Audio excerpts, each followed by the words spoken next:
Nuka-World. Level 1. Survival. Without taking a single item into the DLC, without going back to the Commonwealth until the game tells me to. And sometimes the W key on my computer gets stuck. Can you beat Nuka-World? Starting with nothing? This story begins like many others do, with a test run that wasn't even supposed to see the light of day. The stars aligned, I got lost in the sauce, and now I'm stuck with Arnold Schwarzenegger and his blood clot of a bomboclat. She fell. I didn't even plan a build, I just glanced at the perks and winged it. With 18 endurance, 5 luck, 4 in both strength and perception, 3 in charisma and agility, and 1 in intelligence. I mean, what's the worst that can happen? I lost my wife in the divorce, and it was only as I was waiting for the rat brooches to fall asleep that I had a brilliant moment of genius. I can just slap the rats out of the roaches. That did it. I got the Pip-Boy, dropped the vault suit, and started preparing a tan for summer. The local river turned me into a slightly microwaved bastion of health. And on the way to Insanity Street, some raiders really wanted to show me a couple of frags. No soliciting, and 10,000 steps later made me look for a bed, and oh, I was feeling so smug. It was like waking up to your crush sending you nudes. You can stare all you want, but you ain't interacting with it anytime soon. Gunner, Conscript Skull, I barely know her, can't blame them. If I heard this shit, I'd probably want to shoot to kill too. And that sent me back to Vault 111's elevator. I never said permadeath, Todd. Just point me to the creation that has survival quicksaves and Skyrim as a DLC. But I know what I did wrong, the wedding rings were weighting me down. I've gotta let go. Itemless and wifeless, but hell-bent on buying milk, I almost pissed my pants when the gunner saw me. I'm gonna need a bed. Instead, I found a Yaogwai that was too sleepy to chase me, so I went to a pond. Noticed there was a sleeping bag by a tent, and 2 Mirelurks tried to Chris Hansen me. This ain't an island, Jeffrey. I'm Paul Beach Preston. The Timu Adolf going by Schwarzenegger. Both Austrians, by the way. Very different sculptures, very different gases, very different solutions. As I kept trying to find the closest unguarded bed, all I could find was turrets and gunners. Until I found the cleanest, most unused mattress so far. And there we go, fucking key got stuck, that's gonna be fun. But I quick saved, felt a shred of love for the first time in years and made a run for it. Not only that, but I made it! I got in. I knew it would be possible, it's just annoying without being able to save. And the universe threw a clanker my way. The Saltron followed me inside. And of course that I died right after. Though on the next attempt, and thanks to having to walk here every single time, I had an idea. And it worked. As soon as I got in, I made sure to go behind the monorail, crouched, and I left the game running. Yeah boy, made coffee. And came back to an empty transit center. Well, you know what I mean. And yep, the Assaultron did come in. And then it left. I checked. That is a guaranteed ride to Nuka-World. And so I started looting everything that wasn't nailed down as Harvey kept repeating. This is all my fault. All my fault? It's been 10 years, Harvey. You don't have a family, you're just here to send people to the Gauntlet. He gave me the password, I turned the power back on, got on the Nuka Express, and hell, here comes Satan. So far, the death counter is at 3, but trust me, I'm about to up these numbers like a Catholic girl on spring break. I don't usually do this either, but that just means that we're all naturally gifted, Jessica. Name's Gage. Porter Gage. And the truth is, you've been set up. We were taken for a ride. I immediately started looking for items, but there was only so much I could do to delay the unavoidable. Big difference between Sykes and Syke. I took his clothes, but so far, for combat, I've got some knuckles, a pipe pistol, and 5.38 caliber rounds. In John Fallout terms, that means we are gonna start the Princess Diana simulator right about now. Oh. I thought I was going back to that mattress. I took Idiot Savant as the first perk of the run, cuddled with a flat 4, and I tried to make a run for it. I don't know which to thank for the sleeping bag, so I'll just give Todd Howard his dues. Please, don't Starfield my Skyrim 2. We lose so many mechanics every sequel that one day we'll find out that the Terminator, Future Shock, was the golden standard. But that's okay, cause the way Emil Pagliarulo keeps writing for special education classes, Microsoft's shareholders are gonna make us all macro hard for Fallout 5. And if we could have some Fallout on the open world sandbox action-driven settlement systems, that would be great too. But yeah, take it easy. 6 repressed memories later and the death counter went from 3 into 9. I've got as much life in me as a 31-year-old dog named Bobby. Popped the stim pack and disarmed every single handmade tripwire first try. Lucky must have been an army nickname, and we can embrace fashion souls now. I'll still die as randomly as a hamster, but I've got a blue t-shirt.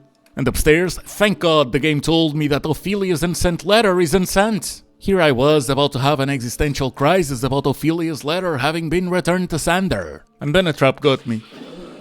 By the time I got back to Ophelia, the death counter went from 10 all the way to 17. Hindsight's a pipe pistol in a house fire. We want the door on the left, and if any character has cancer, well, here's where there's chemo.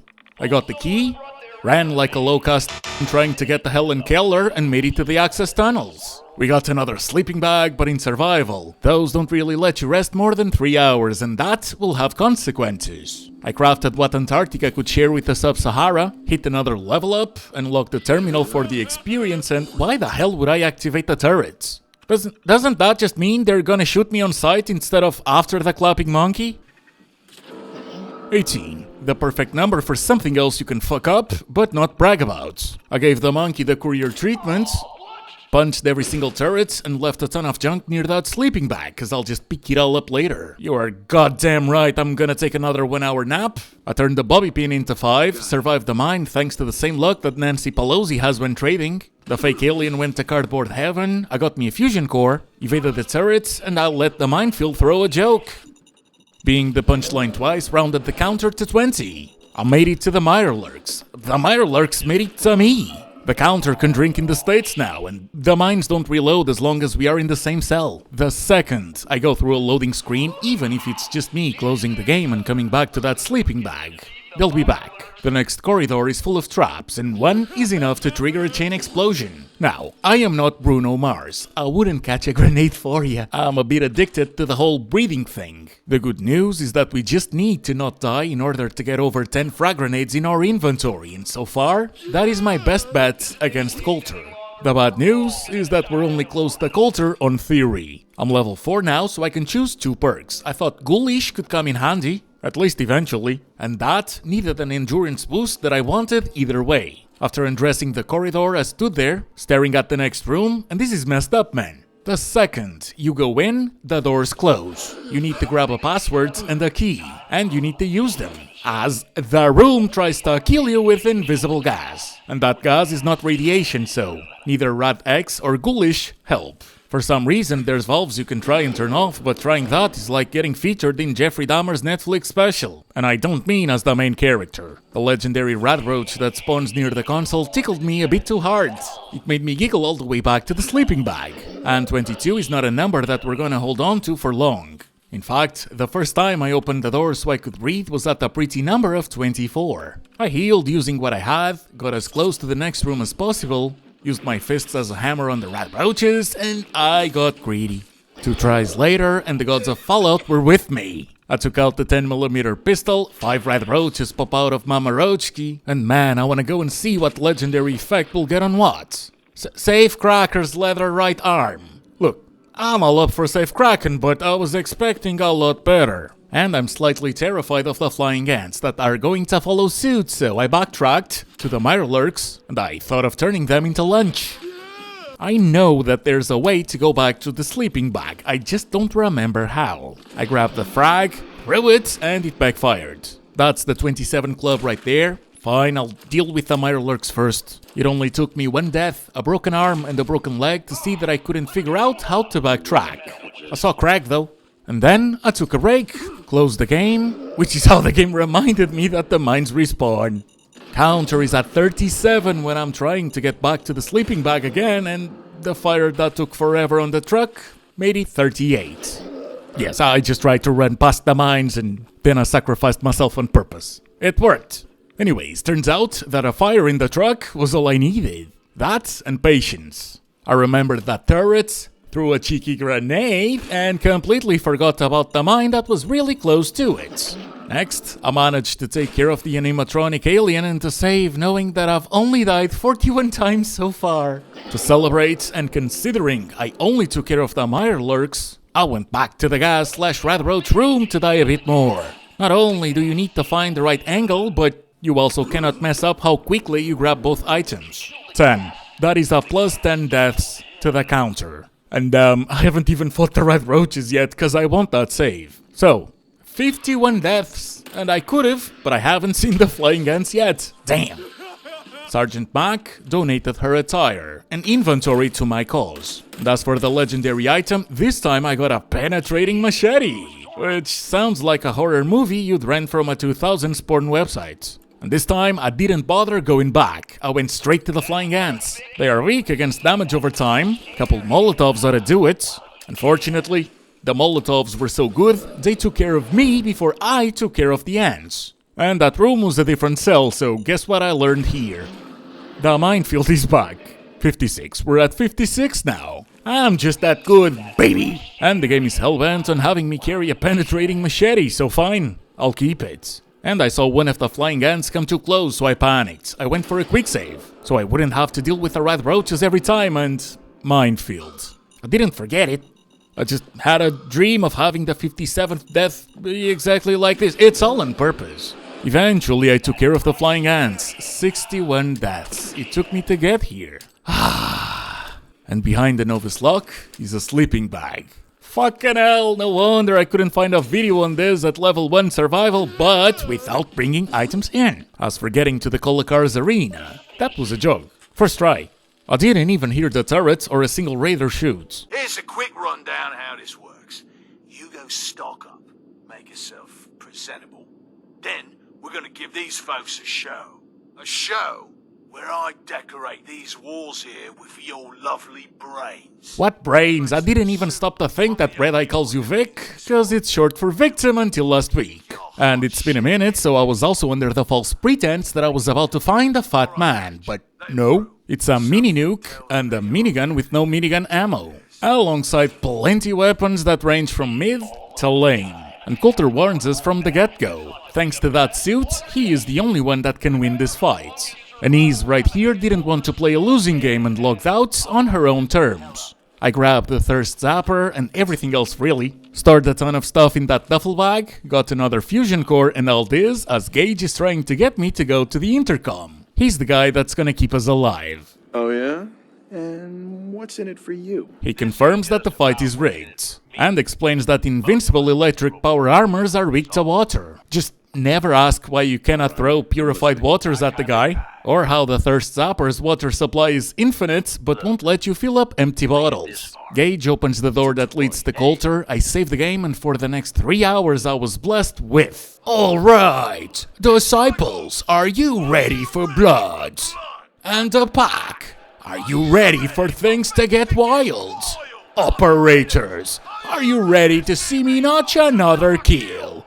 And you, are you ready to die? Let's just wrap the Thirst Zapper. Oh, I mean, I did forget to equip my clothes, but he can easily one-shot me either way. Strategy, what to do? Well, I just insisted like a maniac. Kept adding ideas to the mix, and from time to time I would go back and explore as if I missed anything. I didn't. The only weapons I can use are extremely weak. But I do have 1 jet, 1 medics, and 1 psycho though, which isn't much, but it's a lot better and a lot more than having none. And it's not that there's no way to do this without jet, it's just that every single time I didn't use it to get behind Colter, he would headshot me before I could get close. Meanwhile, every single time I did use jet, he just stood there and let me use the Thirst Zapper to take away his damage immunity. So I built on that. And it wasn't leading me anywhere. You can add 6 to the 62, cause that's when I opened the perk tree. And I started staring at the mysterious stranger. He cannot show up. Not unless I bring Colter's base health points of 220 down to under 150. Even with shitty weapons, that's gotta be feasible, right? Ah, well, I'm sure it is, but after 21 other failed attempts, I kinda had a ritual that I kept thinking would work.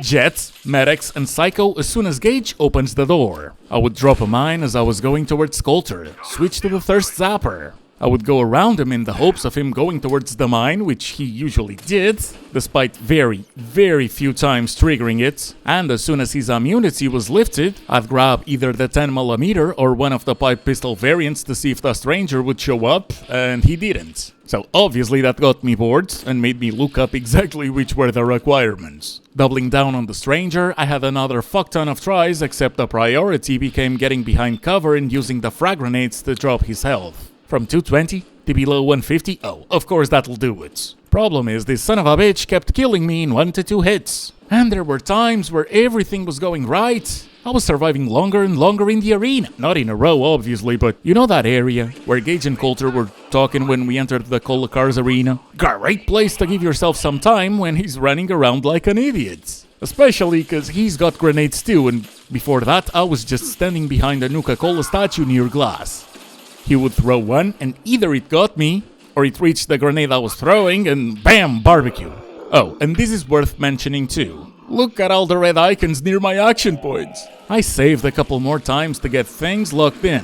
At first, it was like my amoral and whatever else it was. And then it was the Mysterious Strangers perk. So I got sick, dehydrated, tired, because again, sleeping bags don't let you sleep properly, and I was hungry too. Brother, I cannot sprint, for example. I can walk and run. No sprinting though. But eventually, I got it. I did everything I told you. Both first 2 frags, hits. And hell, maybe the mine did too. What matters is that he was finally close to half health for the first time. That's enough for the Mysterious Stranger. I threw a 3rd frag, and it hit as well. His power armor starts electrifying for immunity once again. I use VATS to try and guarantee a thirst zapper hit, and behold, we did it. What the hell just happened? You saw it. We all saw it. Colter's dead. We've got ourselves a new Overboss. For someone that says they talked about it, it doesn't seem like they talked about it. Then again, I show up with a squirt gun. The Mysterious Stranger gets the kill. They're looking at the proud owner of a participation medal. Death by squirt gun. I'd love to see the message on his tombstone. Tell me about it. It only took me 111 deaths. That is the death counter so far, and no, I'm not joking, ain't that fucking poetic? And that is just a bit Colter alone. As the new overboss of the 3 Nuka-World raider gangs, I proclaim that the first step is gonna be to loot everything near Nuka-Town and hoard it on the Fist-Up Grill. Nuka-Town, USA, I cannot run. I'm over-encumbered, cause I cannot afford to leave anything behind. I don't even know off the top of my head what's gonna be useful, but I do know that some containers will respawn loot, so I might as well take it all to our new player home. On the way, I got some Addictol and Jets, and I chose a perk. That sounds stupid at first, but that will come in handy later. Lone Wanderer. Gage, he will be useful to have around in the parks, but he negates Lone Wanderers plus 50 to our carry weight. But when we are done with the park, I can just fill Gage's inventory, does Mr. Pack Mule, and I'll take 15 less damage on the way back, as well as I'll have my carry weight increased by plus 50. And so I reached our new best friend, Doraemon's cousin, the Infinite Duffel Bag. I took a well-deserved nap, and I went inside the building to start looting. On Colter's terminal, we see that he had 4 goals: to shake down traders, to make fun of Mason, to check his power armor, and to count caps. No wonder nothing was getting done around here, the man was a lazy bastard. He was too content, and being on top killed his drive. After seeing some funny mannequins and getting some goodies, we see that Harvey's back. Wanted to say, no hard feelings. Alright? Don't worry, the hard feelings I had was when Nuka-World had just came out. It's been a minute, Harvey. You're good, and I feel for ya. You were a pawn that was used as bait. I get it. And as we were talking, the infection I had spread. But that's fine, cause in the market we'll find a doctor. Mackenzie. She is not very subtle when she implies that we could just take down every single raider. If we wanted to, there's just one little issue. 1. No, I couldn't cause I died trying, and 2. This is an evil run. Or at least it will be. Still need better weapons and armor if we are to conquer the parks. And then I saw that healing my health cost 15 caps, and that includes any issues like the infection. Now that's a bargain. Patch me up, Mackenzie. What followed suit was me hoarding everything that wasn't nailed down in Nuka-Town back to the duffel bag. And I even made sure to fill every single empty bottle with dirty water, cause we can use 3 of those. and distill them to make purified water. I saw Shank, I started doing the same thing in the markets, and Chip clues us in on Colter's original plan, to turn the power plants back on. And he also mentions that doing so would give the poor bastards on Dry Rock Gulch a fighting chance. As for Caitlin, she's got one of my favorite Fallout melee weapons for sale, the Throat Slicer. But that bad boy costs over 10,000 caps, so I'm not really sure if it's even gonna be realistic to want it. And then we see the myth, the legend, the why the fuck's a disciple packing that much cake? And it's always the same NPC, it isn't random. Someone just really wanted some big booty representation, and now that's diversity. Sierra's pancakes can wait. At this point, I'm still hoarding. I found another mini nuke in the market, and Aaron's sassy. Oh wow, look who it is. Are you here to grace my humble market stand with your presence, oh great boss, sir? Brother, I just got here. You had one opportunity of making a first impression, and I see you went for the master strategy of pulling a Marcy along for it. Cause let's face it, anything coming out of his mouth right after this will sound normal in comparison. And I like vendors, so I'm just gonna let it slide. Then I saw Nira. She's a remnant of the original functioning Nuka-World. She wants us to collect park medallions, and she's been hacked by raiders. Error. System malfunction. You're still here? Get the hell out of my face, you miserable, dung-sniffing dirt scratcher! Okay, now Sierra. Much like Nira, she too wants us to collect a little something. There's hidden copies. Think stencils or graffiti hidden around the entirety of Nuka-World. The only caveat is that we need the glasses that she's wearing to be able to see them, and I don't have the charisma to get her to trust me. Alternatively, you can get bored. She gives you a quote-unquote tour and you get the glasses at the end. Winner of the contest would get to meet the famous John Caleb Bradburton himself. That's the guy that invented Nuka-Cola, founded the Nuka-Cola Corporation, and created the Nuka-World theme park. And I'm aiming for a 100% run, so Sierra Petrovita, I'll smell you later. The first copy is by the bathroom near a fountain, and then I went into Nuka Cave. You're the new Overboss, right? You sure made an example out of Colter. There is no point in trying to boast to Fridge, cause he was the one handing a thirst zapper to Gage in the first place. Anyways, the arcade is functional. We can use the tokens to play some games, we're gonna get tickets for our troubles, and we can redeem those tickets for prizes, like the paddle ball. It's just that I only had enough tickets for the paddle ball string. That's just a quote-unquote ammo. Oh, and the prizes change every few days. The paddle ball wasn't even in there right now, and neither was the acid soaker. But to be fair, those are gimmick weapons that can be fun.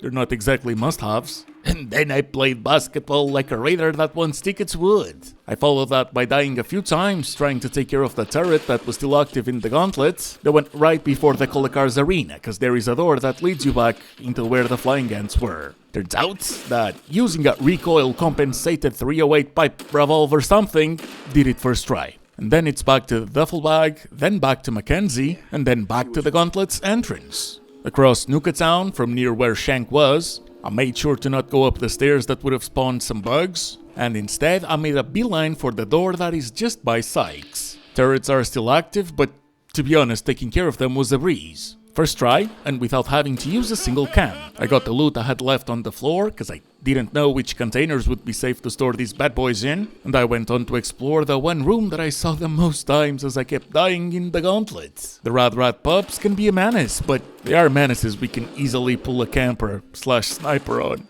That's a level up. I kept disarming traps for the XP, found some Ultra Jet near some buff out and medics, that was nice, and I used the perk point to improve my agility. If I'm gonna need distance to stay alive, I'm gonna want the extra action points. I got slightly microwaved and almost became a ghost, but I made it to Mackenzie and to the duffel bag. After I finished looting everything in the Gauntlet, it was time to start crafting. I'll take all the experience I can get. Merging the right chems is only going to help, and we're gonna need both the purified water and the cooked food. With the quality of life stuff out of the way, it's time to talk to Gage and to get the main quest going. The digs are yours now. I hope you like the look. Colter had some peculiar taste. Gage has no problem admitting that he loves to be the guy advising the one in charge, instead of being the one with the targets painted on their back. And he gives us our first task, to go and meet the leaders of the three gangs, the Pack, the Operators, and the Disciples. In the Bradburton Amphitheater, we'll meet Mason and the Pack. They're a colorful bunch, and a bunch of furries with pets, crayons, and face paints. Mason is dismissive of us, but then again, we just got here, and even traders got bored of Colter. In a way, this all runs like the Brotherhood of Steel's chain of command. We cannot tell the randos what to do, but we can do radiant crappy gigs for the bosses. I'm not touching that pile of dung with a stick. Instead, I'm just gonna roast Mason back, do my best to ignore the animal noises, and move on to the next group. Loyalty's a two-way street. Next, we've got the operators, ran by Mags, with the help of her brother William and her co-conspirator Lizzie. They are the normal raiders. They're raiders and they like money. And they see Nuka-World's potential exactly like I do. This could be a money printing machine. And I would have to be rich in order not to care about money. So yeah, that's where I'm at. Lastly, we've got the disciples. Girl, you know we should run this place. Not some little greenie Gage dragged in. We're giving him a second chance. Gage screws this up. He knows we'll skin him alive. So shut up and be patient. What about you, big guy? Nothing to say on the matter? As long as he doesn't get in my way. Don't much care. Yeah, figured as much. Both of you just get out of here. I love Dixie's accent. I really do. But these guys only care about one thing, and that is blood. They're violent, and that's their entire personality. Nisha is the leader, she too has an attitude, so she's going to get the same energy back. And ultimately, she doesn't really care how you approach them. She just wants you to do good for them when the time comes. In fact, that's all everyone cares about. When we clear a park, we'll have the option to let one of the 3 gangs take over. And 5 parks divided by 3 gangs means that if you try to play it fair, someone's gonna be extremely pissed no matter what. That will be unavoidable, but it is something we won't have to worry about for now. Oh, and Nisha proudly states that the disciples were the ones to set up the Gauntlet. Obviously, I'm still in loot goblin mode, I'm too old for parkour, and so a broken leg and a perfectly preserved pie later, and we can go back to Gage. Only to realize that we'll have to do all of the work when clearing the parks. Ain't that great? I thought the whole point of having minions was to get them to do the dirty work. But hey, at least that we wasn't a colloquial you and me. Gage will lend a hand. That's another level up, and another point into agility, and then it's another quick save and another jog to Mackenzie. Back to Gage, and he too can act as a vendor, but only when we're in Nuka-Town. That is not gonna be an option when we're out and about. I bought some armor, dismissed him, and that's when I had the awful realization that if I have Gage tag along, I'll be extremely close to my carry weight limit just by having my best armor equipped. And I'm not even talking about having options when having guns. I mean, I can have more than one, it's just that I can't even bring all the frags I've got. Or purified water. But I will find a way. And so I went over my loot, took care of my hunger and thirst. And it's time to choose a park. I am 99.99% sure that Galactic Zone is going to be hell, even if I go over it as the last park. So that is the plan, to go to Galactic Zone after all of the others. The bottling plant, or World of Refreshment, well, that has too many Nukalurks, Nukalurk Queen, and a behemoth, so that is competing for the 5th spot. Safari Adventure has Gatorclaws, though it also has Cito lending a hand. As for Kiddie Kingdom, it has way too many ghouls, and they're fast. Even those two feel absolutely ridiculous right about now, so that leaves us with Dry Rock Gulch. And the Bloodworms behave exactly like the graboids in Tremors. In fact, the whole park is like a Tremors-themed park, but with cowboy robots that the Bloodworms ignore. Fortunately for us, those robots won't be attacking us. But unfortunately for us, they won't be helping us either. I don't have a power armor suit, I left Gage behind, and it's time to go and see how feasible it even is to conquer Dry Rock Gulch. I found a sleeping bag on a bathroom that's really close to the park, and thank Todd we've got a place to quick save cause, well, the only beds in Dry Rock Gulch as far as I know are inside Mad Mulligan's mine. Thanks Todd. Cause that's not a building you can access from the get-go. Oh, and we also have a cooking station, which will come in handy, especially cause when you've got limited carry weights, well, it's not like you can quench your thirst using the thirst zapper, and let's leave it at that. On the way, I saw some small glowing ants, I one-shotted the first, and so it begins. Bloodworm larvas pop up. They took 3 hits to deal with, and these are the babies. Entering the Gulch starts high noon at the Gulch, and we're greeted by the real demons. I don't think whoever was in here having trouble is gonna be around for when the power plant's activated. Not unless they're doing what Kevin Bacon would. And they're not. Game's old. I know they're dead. Our critical damage did great, but man, I just wasted the crits. I got the Bloodworm down, but then came a glowing Bloodworm and the bad dream had me wake up exactly where I was before seeing the ants. But attempt number 2 proved that the larvas won't ever be an issue. It's just that it also showed me that the glowing Bloodworm is here to stay. The mysterious stranger came by, the Bloodworms can dig, and I went down. What followed suit was quite frankly a shit show. If I go up a rock, again, just like in Tremors, I'm 100% safe. But if I do, the Bloodworms will not spawn. I just wanted to be a happy little camper. And they just wanted me to run laps and to disappear the second they cannot invite me for lunch. And then something weird but very welcoming happened.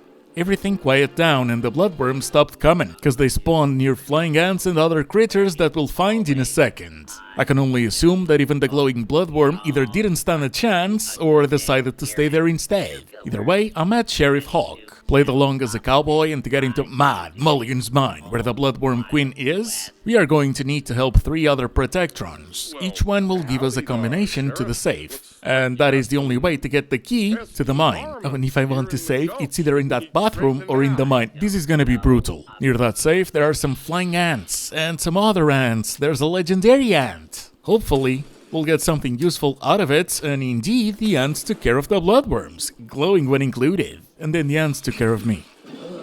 God damn it, I managed to replicate the Bloodworms getting destroyed by the ants, but these ants aren't exactly like the extremely weak one I one-shotted earlier. Jet saved my life. I found a Nuka-Cola victory and some ammo by the Nuka Extreme recipe and I got greedy. I just needed some more distance and the glowing ant would have been a goner. That's how I got the privilege of doing it all over again. Man, I miss being able to quick save. This isn't extra fun or super immersive, it's just annoying, it's just me wasting time. But when you have to redo stuff, at least you start picking up cues on how to deal with a situation faster. At this point, I know I can get the ants to deal with these Bloodworms, and that I can either run or use Jet to get me enough distance away from the ants. It's doable. I just cannot afford to be reckless. And in one of the attempts, as the Bloodworms were being stubborn, the ants showed up in the distance. Finally, the camper sniper in me could sit back and relax for a few seconds, cause yeah, as you can imagine, the ants fucked off. No one likes a camper. Well, the camper likes himself. Eventually I made it to the legendary ant that I sniped and we've got a duelist's baton, useless. The glowing ant showed up once again. I was one bite from waking up on this looped nightmare, but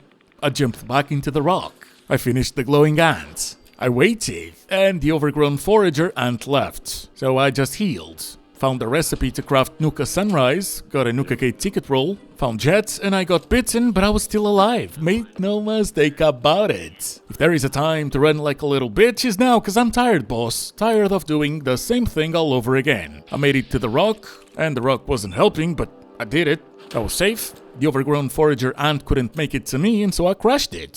Some more ants followed suit. I finished looting only the best that the initial area had to offer. And you're goddamn right, I went back to the sleeping bag to turn a 1-hour nap into a quick save. A few meters from Sheriff Hawk, 87 burgers in a row past Sheriff Hawk, nothing was coming at me. So I tried to make it to the hidden cappy in the mock-up cemetery and there's more Bloodworms. I had to flee. And that was when a cave cricket showed me that everything we fought so far pales in comparison to them. That thing one-shotted me. I had 75% of my health. What am I supposed to do, man? And there's more than just the crickets, though it is just the 2 of them. I made it to the rock, and they fled, and then I died. There's only one way to do this, and that's to snipe them. And I'm not gonna be able to consistently pull them to the rocks, so let's jump into the derailed car or train or whatever that is called. We'll be safe in the tracks, and even if the cave crickets flee, well, the tracks cover pretty much the entire park. There's just one issue. This is taking a lot of ammo. I sure as hell don't have infinite water, and the water is not optional cause it's not just a thirst meter. It's the stimpaks, it's the chems, it all dehydrates you. Also, I'm barely doing damage. But hey, I got one of the crickets to like 20% of its health. This too is now feeling doable. The other one is stronger though. It was a bit of a bore, but I did get that one cricket down. As for the other, well, it too decided to avoid being sniped down, and it was really good at it. So I took that cue as a reminder that I should go for another quick save. Thinking the remaining cricket was still on the other side, I tried to grab the star core near the poor traders that had come here, and well, the cave cricket hunter was ruthless. I just stuck to the plan, and it worked, but it took so much longer than you think. First, of course, it fled. Second, of course, I had to chase it, well, keeping distance, and you can see how much damage I'm doing. Third, I actually had to go to the other side of the track, and on the way we see the old sugar top. You cannot get there, not unless your power armor's got a modded jetpack, but there is a mini nuke in there. And the game isn't filled with only static objects, so I shot at it fell to the ground, and, well, that was the last time I saw it. It probably fell on top of a building. Whatever, it is what it is. As for that cricket, well, I had to leave the track. I'm safe, I'm on the rocks. It's not able to reach me, and it tried. And thank God it tried, because that was the perfect opening to grab a few frags and to keep shooting until it was nearly dead. Then it ran away, and I couldn't target it, but one last explosion did it. Now, I am anything but safe. There's still plenty of bloodworms, and me explaining a thing in 2 minutes is me staring at more than half an hour of footage, at least regarding the second crickets. I saw Sheriff Eagle, I had to run for more mini graboids, but I was able to run on a wall, then to run on bushes, and it was actually super easy to get me a well-deserved quick save. When I came back, the star core was finally safe to grab, and I met the Giddy-Up Kid. There are 3 Giddy-Up Buttercups across Dry Rock Gulch, and if we drop one in the corral, we will get the first out of 3 combinations that we need. Right after I teased the bloodworms near the hidden cappy, went back to the tracks, the 2 larvas were nothing, and the adult bloodworm didn't chase me. Oh. And on my way out, there was an infected blood bug by the entrance. Well, hello, please leave. And it must have took pity on me, because it just did.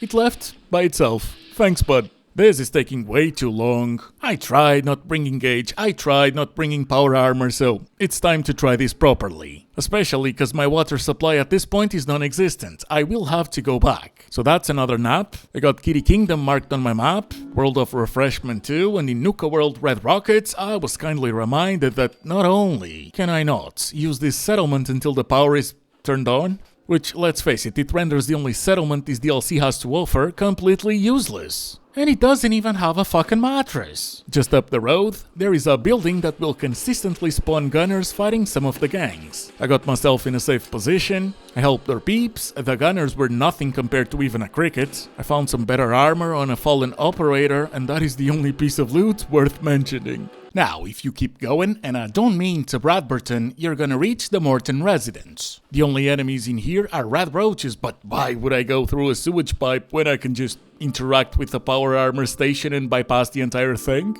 And so, we finally have a suit of power armor, and I forgot to bring a fusion core. There were no enemies when doing the Walk of Shame. In fact, it was just auto-walk as I was watching memes to pass the time. I made it back, equipped the Overboss power armor parts into the suits, did my inventory management because my carry weight's about to go down, Gauge is coming with, and we're going back to Dry Rock Gulch to finish what I started. I pretty much never used power armor in Fallout 4, so seeing the fusion core getting depleted really fast by sprinting, well, it made for a nice reminder not to sprint. I went for the cheeky quick save after deciding to live with the consequences of my actions instead of reloading, and the round 2 on the bloodworms went smoothly. Gauge is doing good damage, I'm a lot better protected. I found a Giddy-Up Buttercup, dropped it in the corral, and I got the first part of the saves combination, and that hidden cappy. We then made quick work of another bloodworm, and in the saloon we meet Doc Phosphate. Our task for him is simply to put down some Nuka-Wilds near a couple skeletons. At the time, I did think it was just the one in here, but there are a few others. It's been a minute since I went over Nuka-World. Immediately, I used the power armor to block the entrance, loot it for a bit, put the good stuff in Gage's inventory. Eventually, I realized that the issue was never me having picked up the Nuka-Wild I laid on the table. Bloodworms showed up, including a legendary venomous one. It wasn't that sturdy, or at the very least, Gauge has been great so far. And for our troubles, we get a Hunter's Leather left arm. The effect actually had good timing, but that damage resistance, well, that's atrocious. I cannot say that I'll be using this one either. After some more deworming and another mysterious stranger visit, the gods of Fallout threw another legendary item our way. The Ghoul Slayer's Raider right leg, and its awful damage resistance. Oh, and the Stingwing Chaser almost sent me to Raider Heaven. Gauge is in need of a stim pack. Ants came into the saloon, but the Stingwing didn't. And these ants were super weak. So I made the run for it. Healed Gauge. The Stingwing came back out of nowhere, and I honestly thought I'd have been a goner, but Nuka Quantum, Medex, a stim pack. I used what came to mind, and hey, that did it. Gauge disliked it, don't know why, but he did finish the Stingwing, and I love that, so we're even.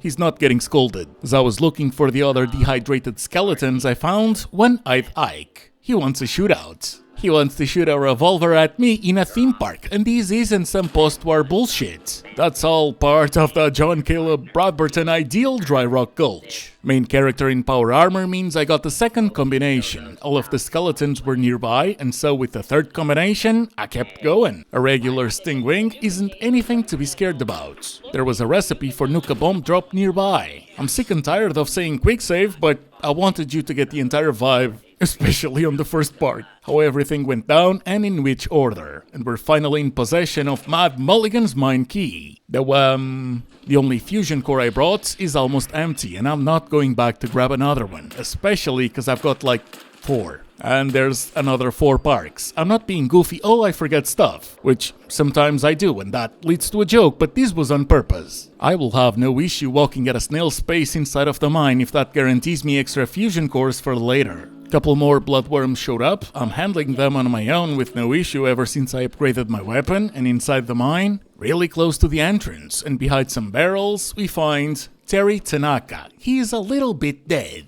I took the employee key, and sure enough, the fusion core ended right before I was facing the Bloodworm Queen. Great. At least the western revolver he had on him looked good. I used it on the Brahmin that spawn bloodworms if you get too close, and well, there's only so many yap fests I can come up with, as we're facing the same enemy. You know exactly how that's going, so I'll just respect your time. They didn't stand a chance, and they didn't get their way. In the employee area, I found some missiles, a missile launcher, some buff-outs, 44 rounds, and a snub-nosed 44 pistol. As for the other building right beside it, it's got another hidden cappy and 2 sleeping bags that I cannot use. Not until I take care of the bloodworms in the next area. And in there, we're gonna be face to face with the Bloodworm Queen. VATS was not working. Whether that was because I was over-encumbered or because I was sick, I didn't check.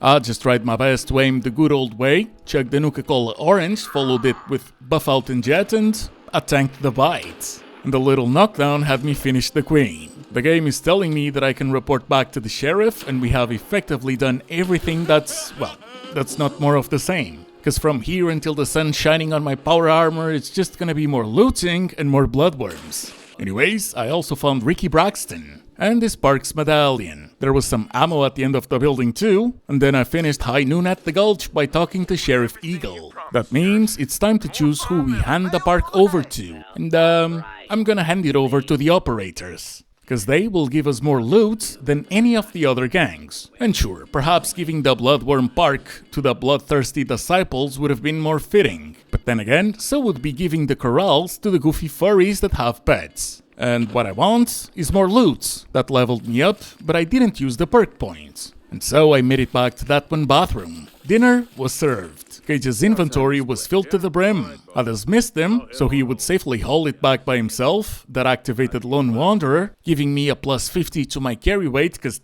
now I gotta hoard back everything else myself. I made the run back to the Fist Up Grill. I slept like a baby. I visited Mackenzie, and by the time I returned to Dry Rock Gulch to finish looting, the gang's tribute stash was already in there waiting for me. 762 rounds, a high-capacity handmade rifle which isn't better than my current weapons, but that I'll still very much take. The apparel sucked, but I can just sell it, and I'd started handing items over to Gage once again. Oh, a couple mattresses are now on the saloon. Thanks, game. Now that I don't need them, I have them. On the third and final run to finish the loot goblin mode, a handful of super mutants were fighting some operators. I just ignored them, took my time, waited for the best chance to run past them, and as for that mini nuke, I never saw it again. And on the way back, I noticed that the operators finished off the super mutants. As their overboss, I claimed their spoils. Gage fell off the grill's elevator. Idiots. And I repaired my power armor before going over all the basic self-care that survival mode and hoarding need. With Dry Rock Gulch cleared, it's time to decide whether to go to Kiddie Kingdom or to Safari Adventure. And I know the perfect place to test whether or not we are ready to deal with the stronger ghoul variants. On the way, a cave cricket reminded me that I am the invasive species over here. To be fair, I did leave the power armor and my armor in the Fist Up Grill. But that is because I was just surveying and my fusion cores are limited. Walks of shame are going to keep being a recurring theme, and so I stopped lollygagging. I got into the tuna can, asked the trauma dumpster to tag along. Bloodworms look so weak by now that it's amusing, and I left up our armor in Red Rocket because I am worried about the fusion cores. Once I made it back to Morton residence, I was wrong. I mean, it's just like I said, all I found upon coming back was rat roaches. It's just that you cannot use the bed to get a quick save. As I was thinking about how I should go about walking into Bradburton, I just said to hell with it and started marching on. I died. A feral ghoul reaver reminded me that the glass cannon simulator is only made of glass so far. I had a couple perks saved, and I'm gonna spend them now. Bloody mess for the extra damage. Twice. Cause I either start doing more damage, or it's gonna be my fault when the ammo completely runs out. Fully suited up, I got some miscellaneous loot on the way, saw some kittens, and went straight to Bradburton. The first house I went into had a bed. Finally. Cause so far, I have not been enjoying not being able to quick save. Again, wasting time isn't a difficulty meter, but to be fair, I do like how survival works when I'm going for a 100% run. I suppose I just wish I could toggle only being able to save while sleeping, but whatever. I am not dropping the difficulty either way. On the second house, I found that Dark Souls/Bloodborne Easter egg. Grabbing the Chinese officer sword lights a bonfire and 3 stimpaks materialize out of nowhere. Does it make sense? No. Do I rather grab them instead of complaining? Yeah. As I was trying to remember where exactly is the little something I'm after and which specific house I'm looking for, another Reaver shows up. I tanked the hit, thanks to the suits, and the Western Revolver made quick work of him. Okay. Looks like Kiddie Kingdom's gonna be doable. Time to double down then. A standard feral got 1 shot. Some other ghoul that wasn't even on the same floor that I was scared the shit out of me. I just kept looting as Gage kept busy. A Stalker also went down into the 3 hits. A sturdier Reaver also went down before he could even touch me, and we find Rachel. An NPC with actually useful armor? Huh, it is on par with mine. It's not better, but I'll still take it. More importantly, I found Rachel's holotape. We are going to need it for later. Well, I want it for later. Need isn't the right word. I tried going for a cheeky quick save, but there were still too many ghouls nearby. And that's when a withered one started coming at me. Look, when those things have skulls by their names, I am not expecting 2 shots from the Western Revolver to do all that. But it did, and I am very glad. And then I fucked up. The game gets buggy if you try to put a fusion core while staring at the front side of the power armor. I couldn't break away from the animation. The Soul Survivor's PTSD makes him unable to walk around it, and I had to reload. It only took me a few minutes to get Rachel's holotape again, and the goodies from the houses I checked. And this time, thanks to Idiot Savant, defeating the withered feral ghoul was enough to get me another level up, and its perk point. I quick saved, started walking back to Nuka-Town, grabbed the World of Refreshments medallion for the second time, because I died on the first, and seeing a bathroom near Kiddie Kingdom remembered me of my quick save haven near Dry Rock Gulch. After putting down some rad pups, lo and behold, a sleeping bag and a withered feral ghoul. Look, this is not how Kiddie Kingdom's gonna go. Look at my ammo. Anyways, before quick saving yet again, I took on the second rank of Idiot Savant. I left the suit and some items on the floor, made it to Nuka-Town so Gage could let me browse his vendor inventory. Ammo is so expensive, man. I spent all of my caps on less than 44 caliber rounds. And when approaching Kiddie Kingdom, I took some Rad-X, ate a roasted Bloodworm, followed it with 2 purified waters to quench my thirst, and I went for some Med-X and Buff Out as well. I have them, so might as well use them. Gage disliked it. He hates scams. Oswald introduces himself by telling his feral ghoul buddies that an uninvited guest has arrived at the park. The painted ghouls are using the park's irradiated sprinklers to heal. And I quickly realized that the issue won't be a ghoul one-on-one. When those things gang up on you, now that is another story. Especially because the game is terrible at firing guns point blank. And because the ghouls are hellbent on not giving you any personal space. After taking care of the first few ghouls, a turret didn't pose much of a threat either. Then came a mine. Another withered feral being a menace. I got ill, and I died to several painted ghouls coming at me. Great. I didn't save after getting the extra rounds from Gage, and this time I just went straight into the park. I used my 2 rounds, pulled the combat rifle, saw the mysterious stranger, and noticed that while the rifle is much faster, well, we're not doing nearly as much damage. I got over 150 rounds, so here's hoping that's gonna be enough to clear a sizable chunk of the park. A legendary withered feral ghoul came by with a little star besides the skull. Boy Scouts would have been proud. The mysterious stranger took care of it once again. I reached level 12 and I found an unyielding leather left leg. Not the worst effect, especially when you compare it to the armor's worst stats, its damage resistance. Then I started running. I needed to remember the way to the funhouse. The plan was just to get in and see if me and Gage could tank how many ghouls followed us, but Gage went down. I also didn't expect to see enough ghouls to form an entire fucking football team. Jesus! I tried to leave and they got me. So I decided to be a little bit more intentional. Mackenzie healed me, Caitlin, Aaron, and Gage all sold me ammo for the Western revolver, though I did need to go back and sell some of my most valuable junk items. I then quick saved in the bathroom once again, so I wouldn't have to redo any of this, and this time, I was not in a rush. I knew exactly how many ghouls I'd find, or at least until near the funhouse. I knew where they'd pop up.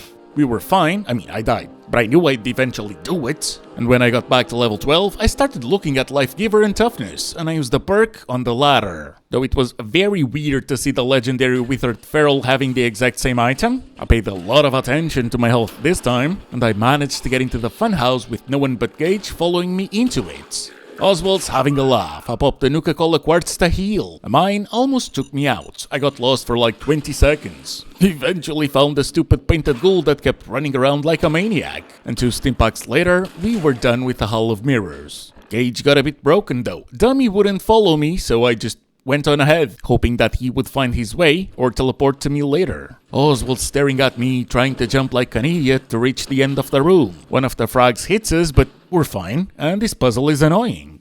Not because I fell, twice, but because it's just one jump. You go around 3 to 4 times before you can jump. Okay, it ain't that bad. It could be worse. Anyways, level up. I opened the door in case Gage missed me. And here's the iconic funhouse room with the green spiral projection thingies. Nausea modes for people that have motion sickness. Guess y'all didn't have a dad that drove like a lunatic on purpose to make it so that Cito, me, at the time, wouldn't grow up to have motion sickness. It worked. And we're thinking the same thing. The only difference is that it really worked. Brother, I don't even give a fuck about FPS tropes, unless they're considered bad lagging. Though, to be fair, I never really cared about competitive online games, and that's where it matters the most. Tangent aside, I found a room that was supposed to have a fusion core. Either I'm blind, or the wiki's wrong, or I got it, but I didn't see it. I don't know. But I got the Scav issue number 3, a Nuka-Cola Quantum, and a stash of caps. I kept going, 2 painted ghouls separate us from the next room, and I got greedy.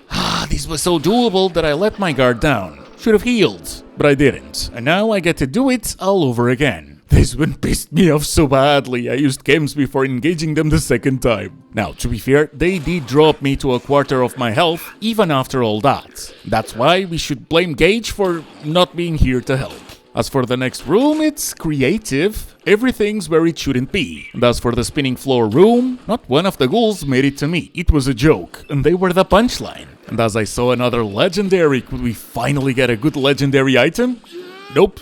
Not a single legendary effect matters when the damage resistance is that disgustingly low. I checked every room. I'll only loot and hoard after we're done with the entire park, and so I'll come back for the hidden cappy later. That completed searching the funhouse, I got the Nuka Elixir recipe, activated the reduced nausea mode on the Halls of Hallucination, turned the spinning floor off, opened another locked door, all that for when I have to return, and I used one of the nearby beds to get me a well-deserved save. Now, there's 2 remaining areas to investigate, the tunnels and the King Colas Court. I made the hard left, went to the Nuka Racer's track, remembered I had +2 level ups plus the other perk I had gotten before dying previously, and so I got Toughness once again, got its rank 2 as well, and I also took on Life Giver. I just want to be a bit more of a tank before I fully commit to improving weapon damage. Hill climbing led me to the next area. The first thing I see is the bridge that will lead us to King Colas Court, which I will leave for last. And the second thing I see is the building that has the second and last hidden copy of this park. The one painted ghoul inside was a nuisance. Gage is in need of a steam pack. I got the copy, and I kept telling the undead to stay dead.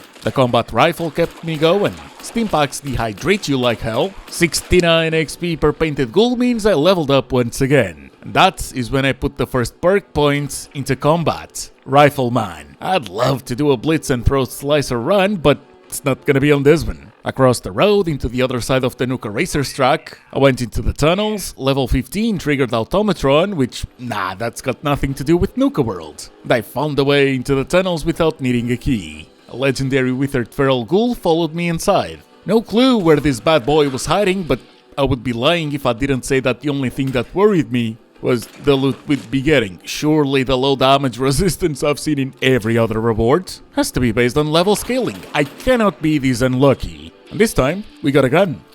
The Rapid Pipe Bolt Action Pistol. It's a piece of shit, but at least it's 308 instead of 38, I guess. Downstairs, we hear Oswald talking to one of his buddies. He is scolding a feral that wasn't using a costume. I don't think that's gonna make a difference, man. I found a bath, took a nap, fell into the Fallout 3 water, and my fusion core died. Great. In the room where Oswald was a minute ago, we get the tunnel keys for its other doors. And we can use the terminal to turn off the mist sprayers. I left the power armor by the door, slept on it, and I'm too dehydrated. I need another fusion core. We're gonna need to go back to base. Outside, Oswald turns the sprinklers back on. And while I wasn't too pleased about the idea of running past feral ghouls, well, I have done that before, when entering the funhouse for the first time, but I've also cleared the good and recognizable part of the park. After taking a mental note of the rest of the tunnels, I went out the first door that I saw, and yeah, that put me really close to the entrance. That was a relief. I've got Ghoulish as a perk and Mackenzie doesn't charge that much for healing, so in Nuka-Town, I just drank dirty water. As for Gage, he left me by myself. I did not dismiss him. Come on, man, lock in. I got him back, did some inventory management, some trading, and went back to Kiddie Kingdom. A couple of painted ghouls bitch slapped me. This area was cleared, it ain't like I forgot about them. As for round 2, it was a massive success. I got the power armor back, hauled it to the other door, got me a quick save, and we're going to the last area we need to investigate. And I remembered the missiles. I even used VATS to check for other traps. I tried disarming the bottle cap by shooting at it, but the ferals were much faster and did a much better job by stepping on it. And make no mistake about it, a fuck ton of ferals followed suit, including another legendary. I used a ton of cams. I was even holding myself in battle quite well. Gage went down, I got ill from insomnia, which, to be fair, I don't think I'd be able to sleep properly if I'd gone through this either. And as I almost had the legendary withered down, a charred boy came by. Everything was going great. Then the ammo ran out. I panicked. Tried to use a stim pack on Gage and I died. Fuck. Well, it didn't work in the funhouse, but I decided to try it here, except this time with jets. If I don't have the ammo to get them all to go down, at least I've got the jets and the patience to test running straight to the King Cole's castle. Gage is once again going back to Nuka-Town. I immediately use more jet to get away from the entire football team that's behind me and I make a beeline upstairs. Now, 2 very funny notes here. First off, it worked. As I would come to find out, Oswald locks the doors, the ghouls that came in with me became trapped in the entrance, and second, Oswald is talking, but he's not showing up. That's fine, it just works. I found the Nuka-Cade ticket roll, and the Quantum, the fucking W key got stuck again. I almost fell to the ground, and that was before I realized that the doors behind me were locked, and as I was gunning down the dumb ferals, Oswald threw me some flamin' vodka. I almost fell again, and I repaid Oswald and his buddies with a vodka squad. The third feral, it fled. I gave it a bit of time to come up here, but it didn't. So that's when I came down by choice. The doors were indeed locked. The remaining feral goes down, and nothing happened. No Oswald, nothing. At least until I checked the backstage room where Oswald was chillin'. I wasn't exactly doing tons of damage, so I healed. Used some aid items that are helpful in a fight, jet included, and the combat rifle got him down. He's not defeated though, he just teleports for the 3rd time. But he's now inviting us to the roof for a final confrontation. And that is why I left the theater for last. Imagine doing this first only to have to come back into the building. You raiders are all the same. You come into someone's home, steal their belongings, and kill those they care about. Brother, I didn't shoot anything that wasn't trying to turn me into bubblegum. I told him, I'm not an enemy. We can end this without bloodshed. And look, he just wants to find a cure. Something to turn the ferals back into ghouls. Ones that can think again. And sure, he is as well intended as he is stupid. They are feral. There's no coming back from that. Their brain isn't braining, and there is no cure. That's when he mentions Rachel. She's gonna find the cure, and they are going to fix this. I gave him the holotape. Now he knows. She's dead. I also seriously don't understand why Oswald would stay behind instead of going with Rachel, but whatever. Because this is all we needed to convince him. He agrees to leave. He will take every single ghoul with him. The irradiated mist has been turned off, and as an apology for misjudging us, he gives us his Sword of Wonders and his top hat. Ignoring 30% of the target's damage and energy resistance is a lot more appealing, especially for a weapon with 3 of weight. As for the top hat, it makes you walk 10% faster. Now that is gonna be hella useful when I'm hoarding back all of the loot in the parks, back to Nuka-Town and to the Fizz Top Grill. And so it's time to assign a gang to the second park we've conquered. I think this one fits the pack perfectly. The colors, the goofiness, and so that's decided. I'm gonna give it to the operators. They give me more loot for it. Completing a magical kingdom nets me another level up. I left the power armor downstairs because I went through almost half of this fusion core already. I started looting everything and I even got the Nuka berry recipe before going for another quick save. Over encumbered, I left some goodies behind the cash register, cause followed logic, and I made it back home. I put my armor in the suitcase, the hole in the duffel bag, but I kept the top hat. Gage came back. Mackenzie patched me up as good as new. Aviation, rats, and illness have all been solved. Sleeping for 8 hours didn't show me that the operators had moved in. Kiddie Kingdom is just too close to Nuka-Town for that. But that will solve itself later. All the ghouls have left, I got the Ferris wheel medallion, and I was disarming traps for the XP when Collision told me that all dogs go to heaven. I got my loot back, power armor 2, I went through the King Colas Castle Tower, found the bayoneted triple barrel missile launchers that were used as traps when we crossed the bridge, and Gage is going to continue being my pack mule alongside the Lone Wanderer perk once again. And by following the tracks, I ended finding the other medallion this park had to offer. The Quantum Water only lets you fill empty bottles with dirty water. That was a massive scam. Had to go back to do some inventory management. I repaired the power armor, kept making the rounds, got that second hidden cappy from the funhouse,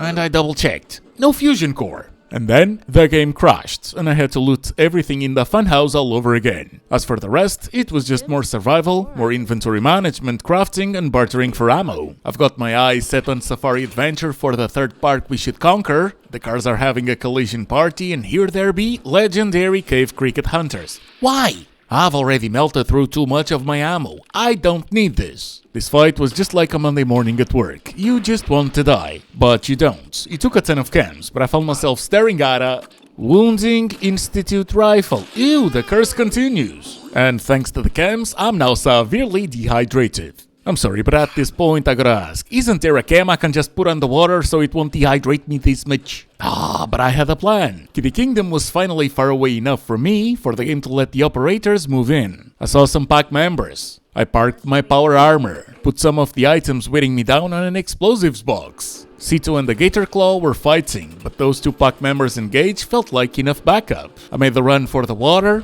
chugged, got me my weapons back, and I never saw the power armor again. That one mini nuke from Dry Rock Gulch is one thing, but this, nope. That's gonna have to be a reload. And it is what I get for leaving a fusion core in a power armor unattended while combat isn't going. The worst part wasn't that this happened. The way I see it, it was the perfect excuse to get ammo and chems back. It's that I didn't even see the other two members of the pack. They had to set off sprinting with my fusion core, but sure. If I'm the one sprinting, that thing gets depleted in a minute. They do it, and it's infinite. Anyways, this time I crossed that little island in the middle of Nuka-World. Got close to Dry Rock Gulch, and that's how I avoided the Devil's Crickets. I grabbed the explosives, did some dumpster diving for a steam pack and a Nuka-Cola Quantum, and I noticed that Cito managed to bring the first Gatorclaws health down by around 20% by himself. There's still 80% left, but Cito's about to become a follower alongside Gage, at least here in Safari Adventure, and make no mistake about it. The Gatorclaws have a lot, and I really mean a lot more health than the regular bloodworms and feral ghouls we've encountered so far.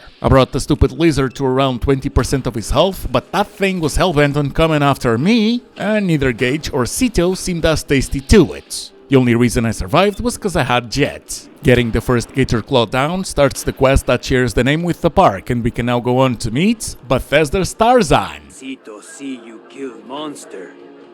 new friend. That is not a speech impediment. The man was raised by... you'll see. In the meantime, he tells us that there's many more monsters. It wasn't just the one. And every time he takes care of one, another one takes its place. Fortunately for us, that is just lore. We don't have to worry about an infinite number of Gatorclaws. He tells us to follow him and that he will show us something that will help kill the monsters. By the primate house, Gatorclaw number 2 shows up. I used the walls in my favor. I started melting that thing's HP. I used the crit, it barely did extra damage. And that's when the Gatorclaw remembered that he can walk through a door. I mean, it's not technically a door, but let's move past that.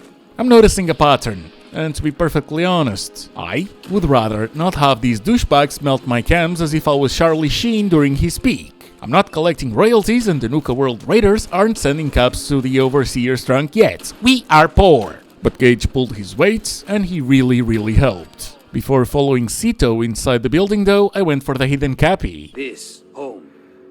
This family. I know it's Bethesda, ZeniMax and now Microsoft, but man, do I wonder if Disney's ever gonna race swap Tarzan. Go on! Take the cue from Black Snape, the internet will do the marketing for ya. Have at it! Cheeky jab aside, Cito is not gonna tell me his background cause story makes sad. So, quick recap. Not Tarzan and his family of not-synth gorillas have no food, no water, only Gatorclaws. I would ask Cito if he's stupid, but Cito glad new friend like family. That would have to be me pretending that his opinion on the issue would make a difference. However, he goes on to say that he's got a story that will help stop the monsters. I expected something a bit more tangible. An old sack of bones showed up many moons ago as Cito and the apes were feasting. The man was hurt. Broski said he made the monsters that hurt him. Well, now Cito's mad cause monsters hurt family. But Wrinkly Man sorry monsters hurt family, so it's all good. And Mr. Wrinkles gives Cito a shiny thing to help stop the monsters. Is it Cito's bat? No, it's a holotape. And as you can imagine, Mr. IQ still staring at it as if Frank Horrigan himself had been subdued and turned into a Skyrim conjuration spell. And before anyone says that Cito doesn't have a Pip-Boy, you can put the holotapes on the terminals. There's terminals. And there might be Gatorclaws nearby the terminals, but Cito has dealt with them before. He just doesn't know how to read. And yes, I'm being picky, because the more I replay a game, the more I find it funny to stare at plot armor. And we went over the holotape. Dr. Darren McDermott announces himself as the last survival of Safari Adventure's replication facility. He regrets creating the Gatorclaws and says that they must be destroyed. I mean, who'd have guessed that a giant lizard would have been hard to tame and to control? But alas, we're gonna have to find the cloning facility and to put an end to its still very much active cloning program. Fortunately, Cito had an idea. He has seen the Wrinkly Man come from the big triangle house a long time ago. That's the Welcome Center. It's the first building you see when entering the park.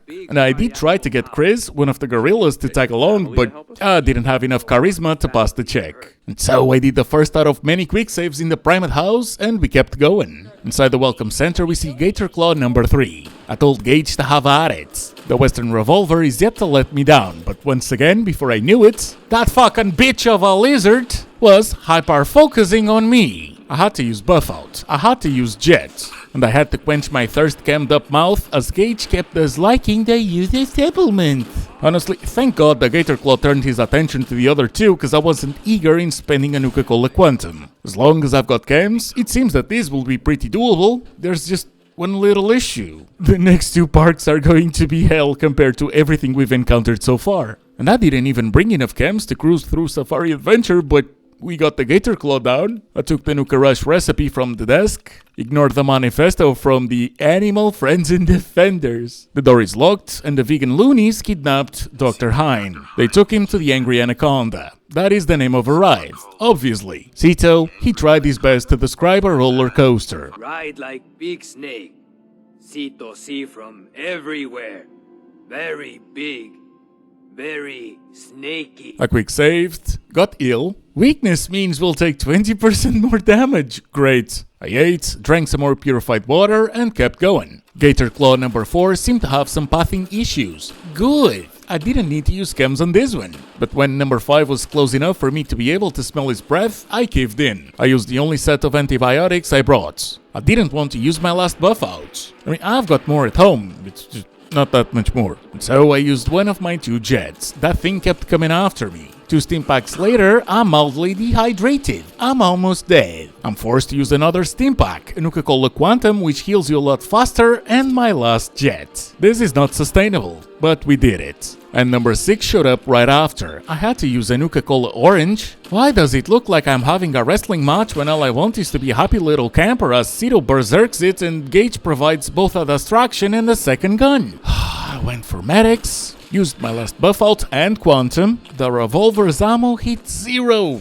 I grabbed the combat rifle and it went down. Quick save, please. When I got to the Angry Anaconda, the 55 rounds I had left for the combat rifle weren't exactly filling me with confidence, but I still gave it a go. I used level 16 Spark into the second rank of Rifleman, and over here there's another 3 Gatorclaws. I told Gage to go on and piss off the first one I saw. We inadvertently caught the attention of 2 of them at the same time, but I was finally able to be support instead of the main dish for a few seconds. I used some more medics and the last psycho I brought. It's a good thing that this Gatorclaw was kind enough to let me reload. The combat rifle took care of it and I hit level 17. But Gage and Cito are still fighting the second one. I get close. Gage needs a stim pack to get up. Cito is running away. I locked in. Everything was going my way and no more ammo. At all. For anything, but the Gatorclaw tracked back a bit, and I brought frags. 3 booms got him down. I'm in no shape to fight the third and final one in this area, so I started running back to the Primate house. The game dismissed Gage. I got myself another quick save, and the fucking crickets haven't despawned yet. Fine, I'll just use the other routes, from Dry Rock Gulch to the Middle Island and into Nuka-Town. I did what I had to do to get back to full health. I told Gage that we weren't done, and well, we're gonna need to try different weapons, cause ammo. I grabbed a glow-sighted powerful hunting rifle, a short double-barrel shotgun, an operator sniper rifle, and I even brought the Sword of Wonders too, cause that thing is pretty light. The remaining Gatorclaw was, well, you've already seen how this goes, it was more of the same. My accuracy though, holy hell! Did VOTS make me look even worse with it than I look without it? Damn! Eventually that thing turned his attention to me, then back to them. And that was all that the 3 of us needed to put him down, and I found the fusion core. But to proceed, we're gonna need to find the key. It's on top of the trailer, on a duffel bag. It seems the doctor died of hunger and lack of freedom, or radiation. To be fair, yeah, there are barrels outside, so who's to know? I'm not gonna read the notes. What matters is that I got the key to get into the cloning facility. I unlocked the door, and of course there's more Gatorclaws. It's just the one in this next room. The plan was the same. Gage can go ahead, Cito can run to our circuits, and if I could go back to Nuka-Town with some chems remaining once we're done, that would be great. This time I made use of some more frags. I'm evolving, remembering. Oh, I'm gonna be unstoppable if I keep paying attention to all the little details. It was fine, because when those things aren't trying to hug you to death, the 3 of us can actually take care of one quite easily. And amongst the loots, I found some psycho. Now, if you don't remember what's in the cloning facility, it's an albino Gatorclaw, with a couple buddies. So the cocktail begins with Buff Jet, Psycho. I brought like 7 Psycho Jet. We should be fine. The damage I'm doing to the albino is acceptable. Cannot complain in the slightest. And even though I was kinda left to my own devices when dealing with the strong boa, the others did a great job in not having me fight 2-on-1. That's with me being the one. Being this close, I went for the shotgun. This thing takes forever to reload. Gage went down. I healed him with a stim pack. Drank another Nuka-Cola Quantum. An idiot savant gave me almost 400 XP from the albino Gatorclaw alone. But I couldn't celebrate because, well, there's still the other 2. At least at the time I thought it was 2. Could have been just 1. Hellbent on not leaving me be right after. More buff jets. I got ill with an infection. That crit felt like a waste. Anyways, another 2 are about to show up. In the meantime, I ran straight to the terminal. I put an end to the current cloning program and I reactivated it. Not for Gatorclaws, I'm not insane. For gazelles. They are very docile. So much so, in fact, that they don't even have the instincts to defend themselves from the Gatorclaws. Fortunately for the gazelles. The Gatorclaws don't really see them as lunch whenever a man that hasn't taken a shower in over 200 years shows up. I guess they like the stank. Psycho Jet was the key to this fight. I even tried the sword, but meh. The rifles had the perk, so of course it didn't feel like I was doing enough damage. And so, frags, more Psycho Jets, and the operator sniper rifle is how we got out of this pickle. The mysterious stranger even showed up to get the last shot on the 14th Gatorclaw. 14 out of 21. Don't worry though. I'll pick up on the pace from here until we're done with the wingless dragons that wish they were Deathclaws. Oh, and it's not like the loot was atrocious, it's just that there's really not much worth mentioning. And here I was thinking it would be a breeze until the Primate House, but the game had another idea. I forgot there was another Gatorclaw in the water after we escaped through the tunnel. But rather, I'm not made out of chems. I've hoarded everything and I used the bare minimum until Safari Adventure. I'm beyond less than half of what I originally had. And there's still another 6 we gotta put down. But I finally got a well-deserved quick save after going over the cloning facility. First try, but I'm severely dehydrated once again. At least that'll keep the infection company. Well, time to go back. I gave Gage some junk and told him to go on ahead. Neither the infection or the dehydration had me close to dying when returning to base, but yeah. Mackenzie and the usual jazz followed suit. I made it back to Safari Adventure and there is a Gatorclaw really close to the Primate House. The mysterious stranger stole another kill. No chems on this one either. Then I crossed the bridge and went near the pool. The 17th also went down with only ammo. And in the bear cave, number 18's fighting a legendary shaggy Yaogwai, which only helped me. That Yaogwai wasn't as sturdy as I initially thought. And as for our legendary rewards, it is an Exterminator's metal chest piece that reduces damage from Mirelurks by 15%. That is nothing special, but that could come in handy in the bottling plant. And then I died without quick saving, which means that I have to do it all over again. From the one near the Primate House to now only seeing a Yaogwai that is not legendary, just stunted. But I did have my revenge on the 19th, thanks to some psychojet I took when it was running straight towards me. And with only 2 monsters left, I went to the Reptile House. Cito and Gage, they didn't follow me in. I guess they were too far away. Being goofballs, cause after I exited and re-entered, they came with. Number 20 went down, leveled me up, I took a little nap, and the last one's in the hedge maze. At this point, there is no need for suspense. Of course we beat the ever-living shit out of it. Though it once again took chems I'd rather have kept. And so the quest progresses. We are going to have to deal with Cito and his family. And whilst I don't have the charisma for it, I do have an idea. But first, and even though the power's out, the elevator to the treehouse worked perfectly. Gage fell, because he must have teleported to the elevator as it was moving. I got the medallion. Well, to be perfectly honest with you, I took everything, because once we send the elevator down, I'm pretty sure it won't work until the power plant's back on. But among the loot was another Nuka-K ticket roll, more Nuka-Cola variants, more of the same, and I found a 3rd bayoneted missile launcher off the run. Weapon repairs aren't a thing in Fallout 4, so I'll just sell it later. I took a shortcut to heal Gage, and I've got 2 perk points. I used the first on Rifleman's 3rd rank, and I was a bit unsure between improving toughness or Lone Wanderer. But I ended up going with the second one. If I'm hoarding everything, I would rather do less trips. I also made sure to grab the Nuka Hearty recipe from near the theater, and I abandoned the fallen down Gauge by some flying hands. And in terms of fusion cores, I had planned a really slow walk back home. In fact, I didn't even quick save this time, and that's when the gods of Fallout blessed me with the second crash of the run. This is why I quick saved like a little bitch. Anyways, when I went back, and as I had to redo a couple things, I made sure to grab the other hidden cappy that was in the maze, and the cycle of hoarding continued. Look, I had 4 fusion cores when I left Dry Rock Gulch. I've got 1 now, and that is with 2 more parks to go through. My ammo and my chems have taken a massive hit, but there was 1 chem that I was saving for the endgame. The original plan was to try and get a throat slicer with it, but considering how it's gonna cost around 10,000 caps, and how much I'm gonna need ammo, fuck it. Grape mentats are a +5 to charisma. I'm pretty sure that the drink is gonna be a +1 on top. And both fashionable glasses and Oswald's top hat gotta be enough for Cito. On the way back, I returned to Kiddie Kingdom. I claimed my haul. Got some good ammo for the operator's sniper rifle, and as for Cito, when he thanks you, you can try and ask him to share the park with the raiders we'll choose to take over. I have some friends moving in here, but if you play it cool, we can all get along. Cito trust you. Cito like more new friends. He's cool with it, and he gives us his shiny slugger, and now this park screams the pack. Probably smells like them too, but it also fits the disciples, cause cages. And that is how I decided to give it to the operators, cause they give me more loot for it. After sending Gage back with his inventory full, a couple Bloodworms, including a legendary one, showed up. Imagine if I hadn't brought the sword. Hell, I was surprised to see the Sword of Wonders taking care of the Bloodworm so easily. They barely hit me. As for the item, 14 damage resistance isn't great on a chest piece. Especially when poison resistance isn't something that I'm worrying about.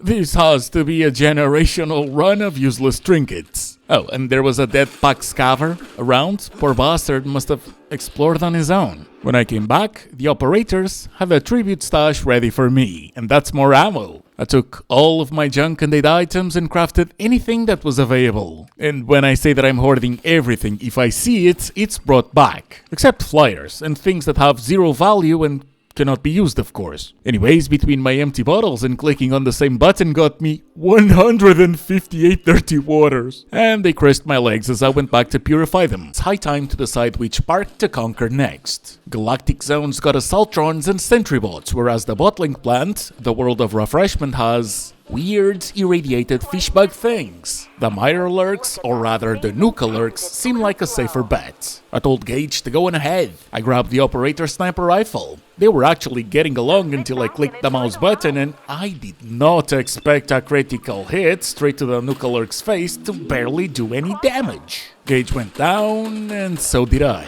The weakest enemy in the world of Refreshment has sent me on a journey to find fusion core scams and ammo once again, so here's hoping we'll find some goodies in Galactic Zone. I'm once again telling Mr. I don't want a bullseye painted on my back to act as bait. The fallen traders seem to have gotten a Nuka-Town to go down, which is kind of impressive. The turrets notice Gage, and Star Control becomes our active quest. The iBots are a joke, and the Mr. Frothies aren't exactly tanky either, and the turrets, well, they're turrets. I reached level 19. Every time I looted anything I had to give it to Gage because of my very limited carry weight since, you know, I need the armor I'm wearing and the weapons, ammo and 8 items that I'm carrying. My leeway is about 0. These aren't even my best weapons. These are the best weapons I've still got ammo for. But on the traders, I found Tiana's log. She wanted to study the old technology that's in defensive mode, and her father and his crew wanted to salvage it for scrap. On the final entry, she says it's her fault, that there weren't enough cores, that they only needed to look around for a bit, but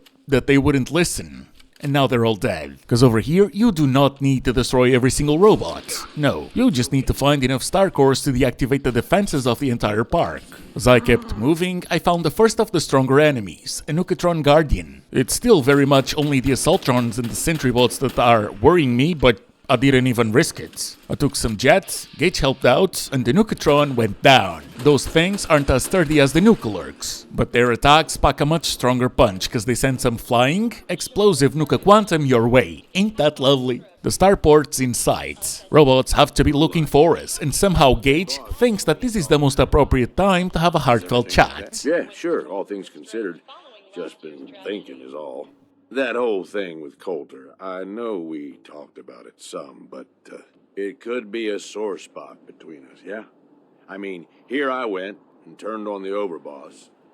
Who's to say I wouldn't do it again? Don't worry about it. You've been dying more often than me. You're not the threat you think you are, and you've been transparent throughout. We're good. He kept yapping a bit more. And the robots did wait, because a few steps further into Galactic Zone, and Mr. Frothy is followed by 5 iBots. I cleared the turrets in sight, annoyed another Mr. Frothy I could have ignored, and we finally reached the heart of the park.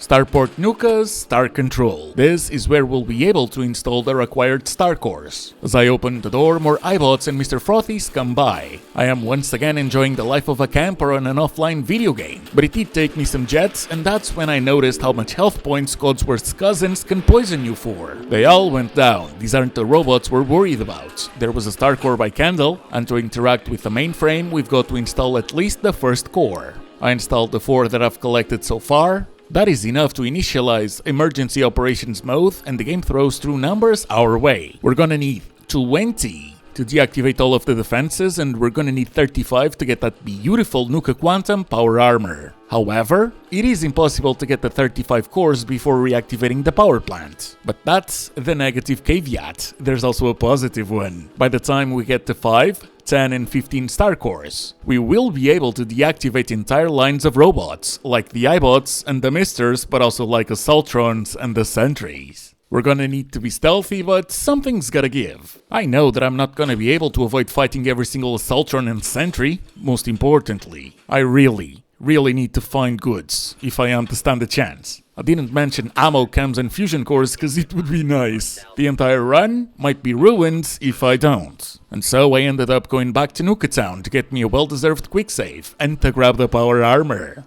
You see, I was just exploring, trying to see if it felt feasible, and so far, it does. Good, because I really wanted to go over another park instead of side quest hunting right now. Anyways, upon returning, we only had to deal with another Frothy. We're still in danger, but the main road's apparently entirely cleared. And behind start controls and employee area. I'll come back for the hidden cappy later. We're gonna have to find two here in Galactic Zone, and whilst I didn't have the key to open the gate, if you go around, you'll find the other gate open. I saw a bunch of sleeping bags. We took care of two Protectron Guardians, and there was some good loot waiting for us. Near some explosives was a novice-locked footlocker with 3 fusion cores. Fuck yeah, man, I needed a break.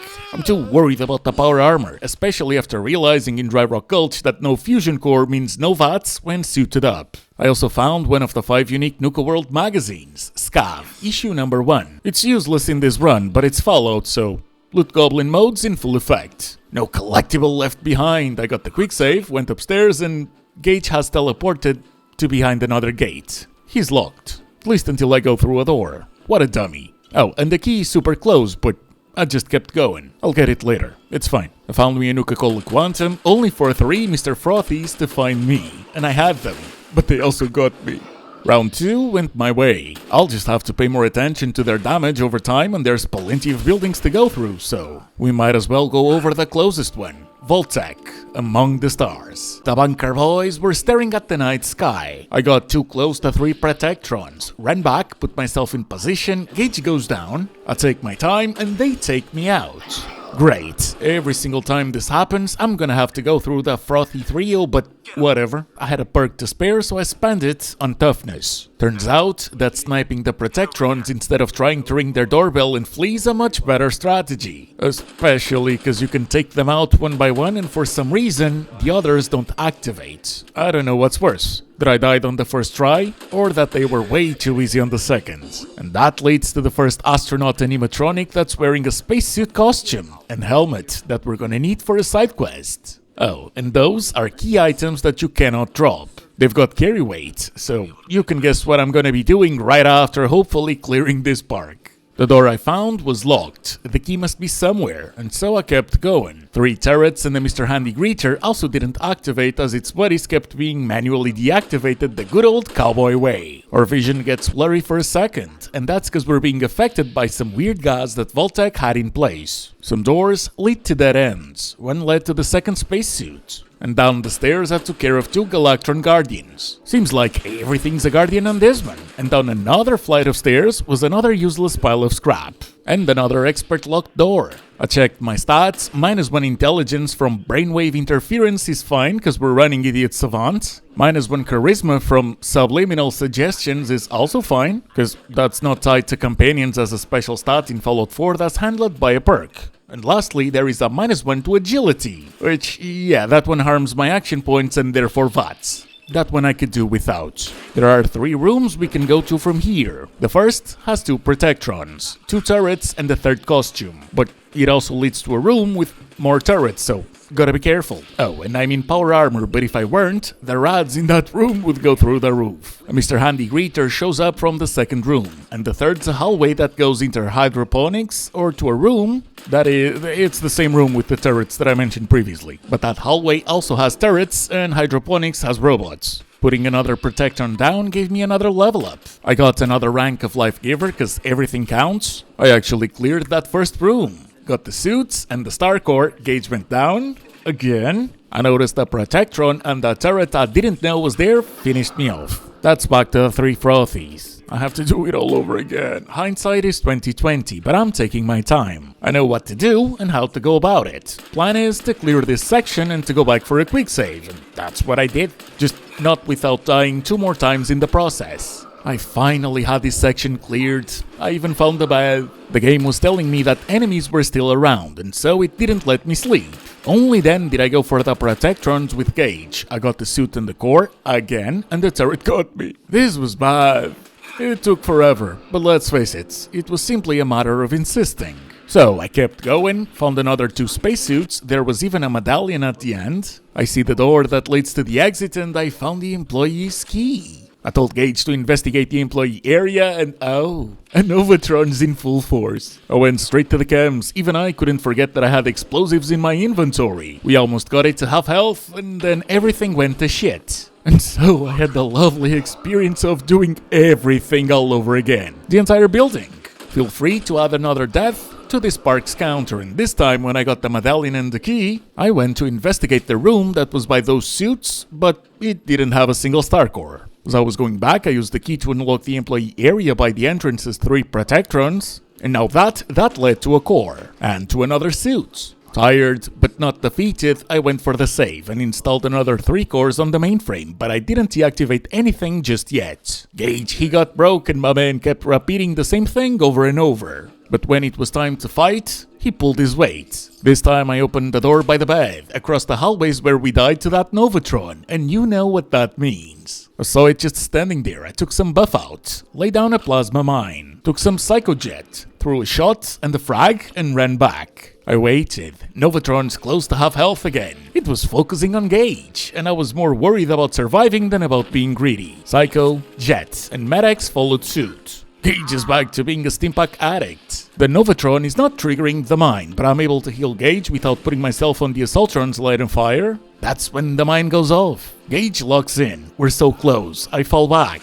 We've got to do this once and for all, and as I was thinking about Jet, he does it. Gage has finished the Novatron Invader off. I was so happy. The game still didn't let me use the bed. In this final area, we see some more cores locked behind the master lock door, and another door. I found the key, some more 8 items, the key wasn't for that door, and the turret almost finished me off. A Nuka Quantum saved my life. Gage got stunned by 2 turrets, not just the one. I waited for my health to recover, sniped the first one, wasted yet another Stimpack on that guy that's supposed to be more of a help and less of a burden, and he takes care of the other turrets. Thank you, Gage. That's more like it. Keep up the Novatron finishing stuff and maybe stop doing everything else. And this leads to the last room. The only thing in here are 2 Galactron Guardians. Gage decides to ask for another of my already extremely limited Stimpacks. The chems I've used have dehydrated me like hell, but 2 Galactrons are not gonna break this run. Not here, not now. Turns out I missed the 3rd key. There you go. It was just by where the Novatron was, except that didn't lead to the cores either. But I was finally able to save, and I know exactly where to go, because there's only one locked door in the entire building. In it, I grabbed a star core, a fusion core, and the last key that will lead us to getting every single core in this building. I even got a quantum and a plasma grenade for my troubles, and so I went back to Starport's 2nd floor. And behind the Novus lock was a Nuka-Cade ticket roll, and the Galactic Zone's manager key. This one's for the gates where Gage got stuck, and for the gate near the Hidden Cappy. I also found a hazmat suit, another core, and even a mini-nuke. And as for that key, you don't really need it. You can easily jump over the employee area, get your miscellaneous loot, and either jump back out or let yourself fall to the ground floor. As Gage was fighting whatever it was, I went back for another quick save, and then it was back to the mainframe. We're at a total of 12 cores installed. Gage dismisses himself after taking a beating, and so I went back to re-invite him to go waste my Stimpacks a bit more. I emptied his inventory onto my infinite duffel bag of hoarding, repaired my power armor, and it's time to decide which robots to deactivate first. Selective Shutdown 2 has more options than 1, so I stared at that one first. No Assaultrons, cause fuck those things. And no Nukatrons either, cause Handies and iBots are way easier to deal with, and it only let me choose between those 3. As I was exploring other areas of the park, a Nukatron decided to stop playing dead, winked at me, and kept snoring. Bit of a jump scare. Thanks, game. A bunch of iBots and Protectrons came right after. And me, being stuck to a shotgun while trying to play sniper, well, the Protectrons were a lot tankier for the sole reason of me not being blasting their face from a hair's length away. Was a bit of a warfest, this one. It's just Protectrons, you know the outcome. I didn't even die here once, but I saw the mysterious stranger, leveled up yet again, kept being charitable to Gage, and got another core on top of Splashdown. It's called splashdown because if you press the button, it goes down. And by the time it goes up, the skeletons do a little splash and down they go once again. Couple times actually, very smart. It's just a shame that it didn't have the Starlight enlightenment of needing to do the exact same minigame 240 times to max your powers. Or the copy-pasted outposts on procedurally generated planets. By the time I had installed the 14th core, I made the run for the Nuka-Cooler recipe, and that's when a turret obliterated both me and Gage. Random ass turret, by the way. I maxed Life Giver. I've decided that Gage owes me money now. Turns out that this is exactly where Voltec Among the Stars' exit would have led me. And some more Protectrons later were face to face with the Starlight Interstellar Theater. The first thing you hear when you come in is Star Tender. That is a sentry bot. So I made a beeline to the elevator. The shotgun took care of the Galactron technician, and everything else took care of me. Damn. Fine, I'll come back later. There's more cores around the park. The Assaultrons near Robco Battle Zone, because there was two out in the open, have been deactivated. So I'll just keep firing at turrets, frothies, and iBots till I get the 15 core and can deactivate the sentries. It wasn't great, firing at turrets with a shotgun, it really wasn't, but the mysterious stranger eventually helped. And right as I'm staring at a core, the only fusion core I had on me dies out. I'm still being shot at, but I turned back and I made it to the mainframe. That takes care of Star Tender and any other sentry, and I made it back home to get some more ammo and supplies. The most interesting thing that happened as I cleared the entirety of Galactic Zone's grounds was that I found a legendary enemy that once again threw something useless my way. Back in the theater, and Star Tender is not deactivated. He's fighting for us. Or at least he was before he exploded. I switched my toys and brought an assault rifle and 10mm pipe and laser pistols. All upgraded, but yeah, that is the ammo I've got plenty of. Galactron Usher had the fate that 50 Cent would wish upon Diddy. There was a core by a trader and in the other bathroom. Plenty of cans, now that's what I'm talking about. There was also a ton of plungers. After taking care of everything in the lower level, I grabbed the core guarded by Star Tender, the Nuka-Void recipe, and Star Tender had a few fusion cores on its inventory. Before going up, the game reminded me of the Mr. Frothy chef that's surrounded by turrets, and one of them caught me by surprise. Upon redoing everything, Star Tender survived, meaning no fusion cores for me, but his health is really low now. If I want to, I can just come back later, finish it off, and that's gonna be an easy way of getting a couple fusion cores. Then I had my revenge. Found the pantry key, another turret catches me off guard, but this time I don't go down. Cause I'm not Gage. Wasting my steam packs has become his favorite pastime. I found another core, and we went upstairs. One final Galactron technician is all that separates us from the 19th core, which is the last one we can get here in the theater. The light assault rifle did it. The theater is complete. I got some ammo for my troubles, updated the mainframe, and took a nap. Up next, Robco Battle Zone. Galactrons haven't exactly been an issue, and they will keep on not posing that much of a threat. Unlocking a Nova store nets me another 2 cores, and downstairs, past some more Protectron variants, is a third one. A key and the Nuka-Ray recipe. That is more than enough star cores to deactivate defensive mode. We've done it. The park is ours. We can assign a gang to it, and there won't be any more fighting in Galactic Zone. I went back to the Fist Up Grill, and came back with nothing but shorts. It's time to hoard everything back. I'll spare you the boring, but here's this little gem of me sitting down by mistake on a bench. Twice. Back in Robco Battle Zone was another ticket roll. There was a terminal that would have let me explode a sentry bot for fusion cores. Also gonna save that one for later, in case I need it. And in the arena where you'd usually have to fight, you don't. I just gotta grab the 2 remaining cores from this building. I installed them, and I made it to Nuka Galaxy. I cannot believe I get to just cruise through this one. Good, I needed that break. The whole thing was a walking simulator. Whenever my inventory was full, I'd give stuff to Gage. When his was full, I'd dismiss him. Lone Wanderer kicks in, I can hoard some more, I go back to drop all my stuff, and me and Gage come back to look for more things worth mentioning while grabbing everything. The UFO sound effect scared the shit out of me, which is funny because I am 99% sure that only happened because I activated that on a terminal. And on that area where a sentry is doing a fighting demonstration, I just had to wait. Boring? Yes, it was. But did it give me fusion cores? Yep. so it was worth it. And on the other side you find a unique Nuka-Girl rocket suit, which grants you the ability to breathe underwater. Except in Fallout there's nothing under the water. But I found the employee's area key, kept going after the cores. There was also the last medallion we needed from Galactic Zone. I got everything to the last core. Dismissed Gage, and I shouldn't have, cause now he's unlocked, fighting the robots. The robots are not aggroed at me, and to be fair, this is one of those things that fixes itself. He'll just get dismissed after I get some distance, but it was avoidable. But most importantly, this puts me at 32 out of 35 star cores for the quantum power armor. One is in the junkyard that's not too far. One is in the bottling plant. I actually thought it was Pasta Gate that needs power, but it isn't. However, that last one here in the Galactic Zone grounds, that's on top of this tower that we're in, and the only way to get there is to take an elevator that needs power. So I took a quick save and I made a decision, cause this park screams the operators. Not because they would give me more loot for it, which they do, but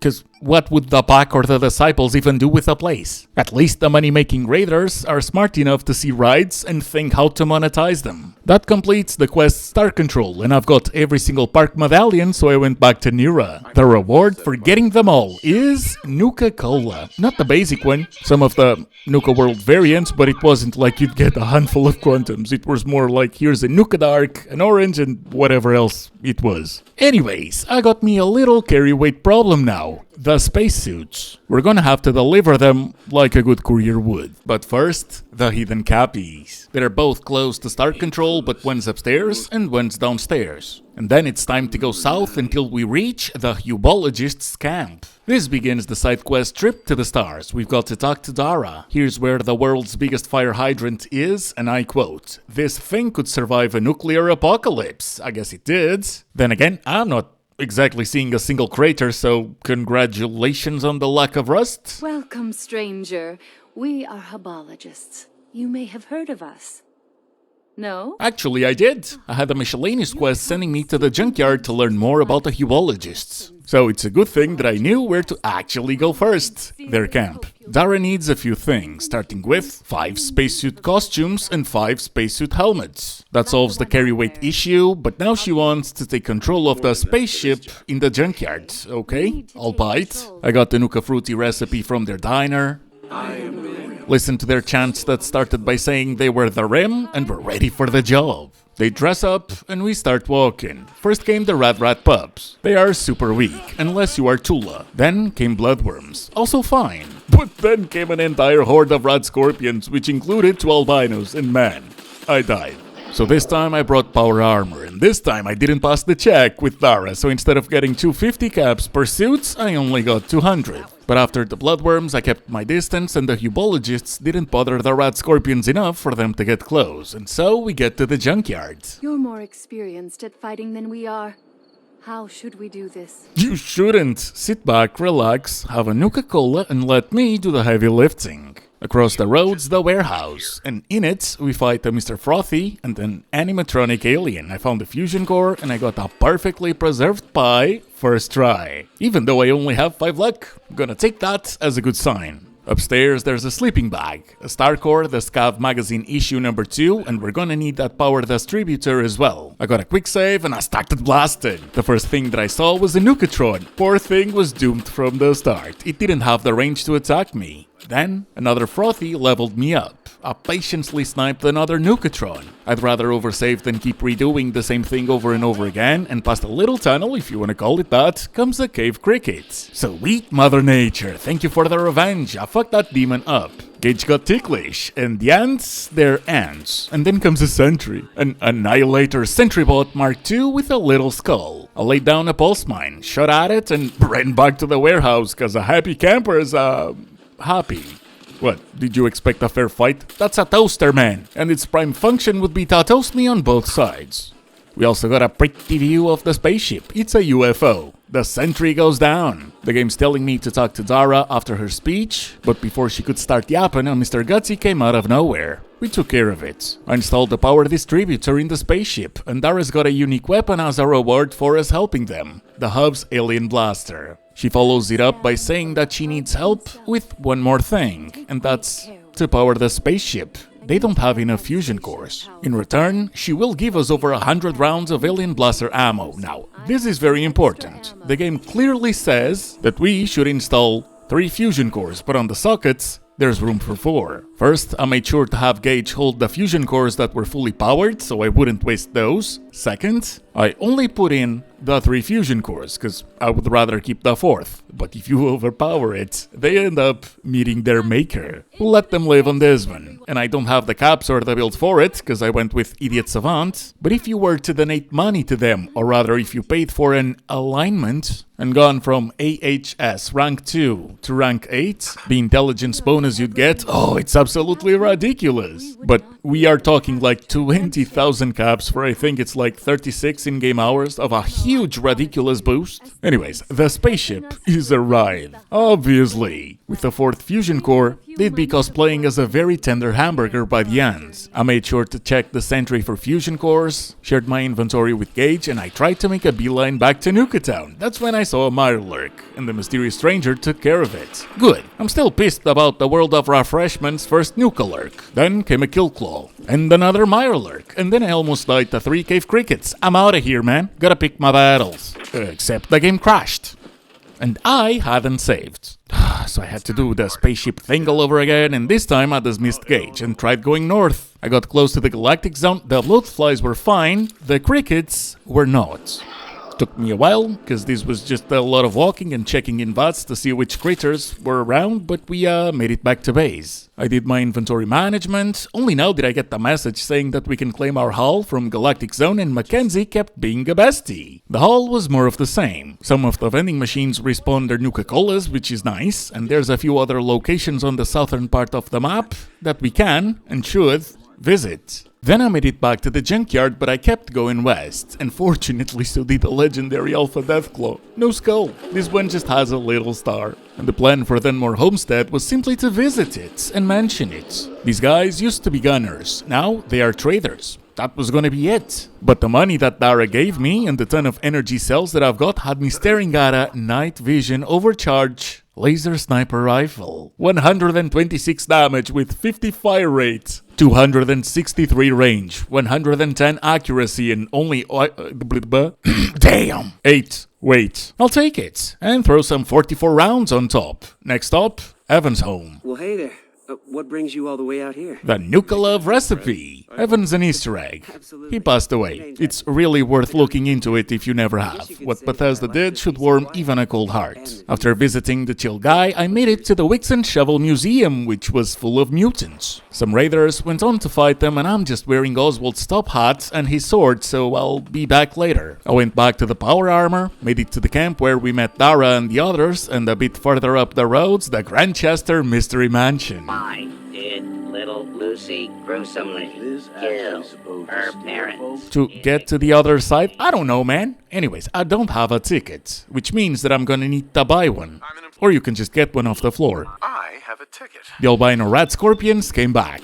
They saw me. Me and Gage took care of the first one. The other must have gotten stuck below the floor. I went back to the camp to quick save, and I went into the mansion. The story of the Grantchester Mystery Mansion begins with Morticia and Hannibal Grantchester. Great. The Addams family meets Hannibal Lecter. Morticia almost dies giving birth. Hannibal wanted a glass of milk. Staircases lead to nowhere. There are traps, so someone must be setting them up. Took me a while to try and get Gage to fall for the trap, but he didn't trigger it, so I just disarmed it. To be honest, I wasn't seeing the tripping wire. I also completely forgot about the mines when I was trying to read something on the top of the stairwell, and I'm still hoarding everything that I see. Not much happens in the next room, the game just throws you some more lore. Young Lucy's not like in the TV show. This is what happens when you don't have a cousin. The door opens and a gunner, Mr. Gutsy's guarding a bunch of flamethrowers. That explains the traps. Unless, of course, Lucy's ghost became a gunner. A trigger deactivates the Gutsy, and the switch deactivates the flamethrowers. And in the following room, we learn that Morticia's psychic thought that putting tables and chairs on the ceiling and creating dead ends would confuse the evil spirits plaguing Lucy. And that's followed not by one gunner robot, but two, one of which is a chef. It's a very immersive until you focus on the gunner that has a chef and has just been living a cozy life till a guy came out of a freezer and visited a theme park. Lucy is a shit cook. There was a turret, and we circled back to the upper floor of the entrance.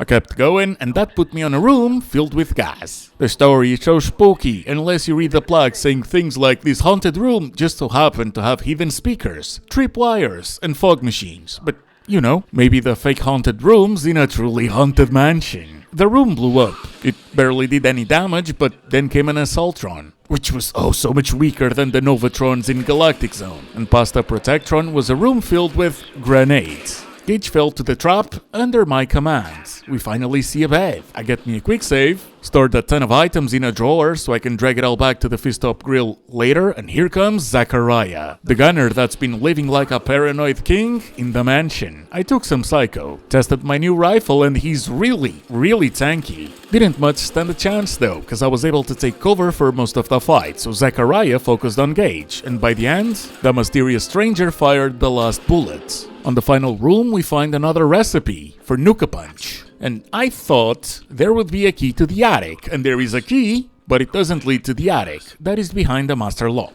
So, back to the kitchen, where the only other locked door of the building is. It leads down to the basement, and over here is a bunch of miscellaneous junk, and a bunch of Zachariah's miscellaneous victims, all of them traders. But seriously, there is a unique item in the attic, and I have not spent my previous 3 perks, which happened by chance, so I made an executive decision. I'm gonna use them and become able to lockpick everything. I unlocked the door. We went up. There's some dark smoke lingering around, and a girl laughing, and she disappears on a dead end. That's either Lucy's ghost or I'm inhaling fumes. But among the loot was the Scav magazine issue number 4, a Giddy-Up Buttercup, and a mini nuke. Outside, the albino rat scorpion's acting like a normal enemy again, and 3 fucking trips it took me to hoard everything back home. By the time I went back to Wixon's Shovel Museum, the super mutants were nowhere to be found. This place's enemies and loot respawn quite often. The pack absolutely destroyed the scavengers that were checking out the place, and as you can imagine, in a shovel museum, you learn about shovels. One was used by an actor in a movie, but actually, this one is just a stunt prop for the shovel used in the more dangerous action sequences. One is not even technically a shovel, just an example of the long-handled spade, which was really popular for 4 days in April of '63. One was used by Private Jean-Luc Allard as he followed Napoleon's horse throughout ceremonial parades on my little corner of the pond. I touched it. Now, think of the first shovel that originated in Neolithic times, probably using an animal's shoulder blade. This one right here is a replica of what that shovel may have looked like if it were made in modern times in Mexico. Needs a sombrero and a mustache, but okay.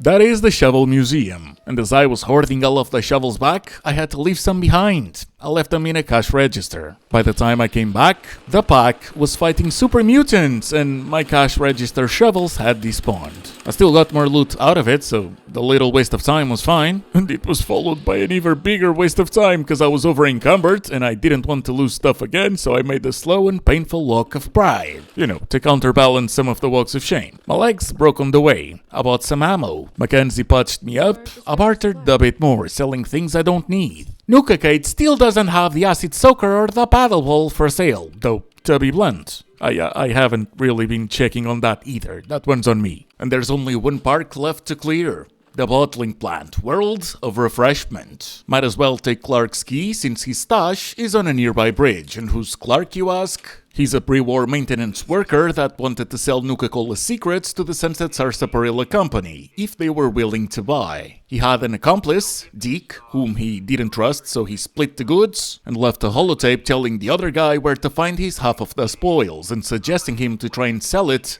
to Vim. As for that stash, it's just under the bridge closest to both the bottling plant and Safari Adventure. The loot is pretty mid, but it's still better than what Nira gives you for the medallions, and I always have space in my inventory for an extra quantum. Now, let's begin our revenge, shall we? The laser rifles got over 550 energy cells. I also brought my trusty Western revolver. Not a big fan of how much damage I'm doing, and the Nukalurk once again got the best of me. So this time, I brought frags, and I took some psycho. I blew up Gage, so I followed it with buff out and jets. And the closest beds that I could find were either in Kiddie Kingdom or in the bathroom between it and the Fist Up Grill, so that's gonna be fun. I also knew that if that thing would get too close for too long, I'd be a goner, so I drank a quantum, kept using the laser rifle, and the mysterious stranger showed up. The first thing you see on the tour is a mannequin portraying a scientist, showing John Caleb Bradburton perfecting the Nuka-Cola recipe. There was some ammo for the Western revolver on a safe, and that door behind the mannequin is something we can unlock. It leads to the employee area, which leads to both different sections of the tour and bottling plant areas. As I was thinking where exactly to go next, I decided to go for a quick save. On the way, sure enough, there's another Nukalurk waiting for us in the tour area, so I went for the nearest door on the lower level, and that's when a Nukalurk hunter shows up. It was embarrassing. For the Nukalurk, that is. I kept shooting at it. It just stood there, and it went down. It didn't even try to get close to me. After getting some more Nukas and realizing that a Nukalurk was too close for comfort, I took a glance past the other 2 doors by the staircase. One leads to a hallway and will put you on top of a building that's on the next part of the tour. And the other, well, that's the one that leads directly to 2 different sections of the bottling plant. I ignored the hard left turn, noticed the quick escape route, back to near the entrance, and that seemed like enough leeway to explore freely. I took care of a turret. The area seemed clear and the game didn't just put me in caution, I heard assaultrons. Plural. I got the fuck out, and so did 4 assaultrons. Gage didn't even have time to flee. The laser rifle was doing really good damage, but these demons are fast. They pack a punch, and I was even willing to sacrifice most of my chems if need be. The first assaultron goes down, and I double down on Jet twice, but I wasn't healing fast enough, and those things shoot lasers. Nevertheless, this did wonders for my confidence. One-on-one, these assaultrons will not be an issue. Well, not unless there's a much tankier one among them. So, as I had to go over the same Nukalurk hunter, something interesting happened. I doubt that it's random. If I had to guess, it was just based on proximity, but I didn't fight the one Nukalurk hunter. I didn't fight 2 either. 3! Gage fell down immediately on the first, but it was never 2 or 3 on 1. This was still the same cat and mouse game of shoot behind cover that amounted to 3 one-on-one fights. My theory that they were unable to get their pathing to reach the employee area seemed to be correct. I healed Gage, and you're goddamn right I'm going for another quick save. And when you have to walk back and forth to save, you start planning ahead. I want those assaultrons to go down. I destroyed the turrets again, explored a bit further, went down a set of stairs that led me to both another turret and to the end of the tour. I saw a Nukalurk hunter. I had just defeated 3 of those, so of course that I want to give it a go. By the time I told Gage to investigate, a regular Nukalurk shows up, and the hunter must have tried going around when it too didn't have the pathing to get to me? I don't know, it fled. I tried to fall back, but Gage and the fish boy simply weren't in my line of sight.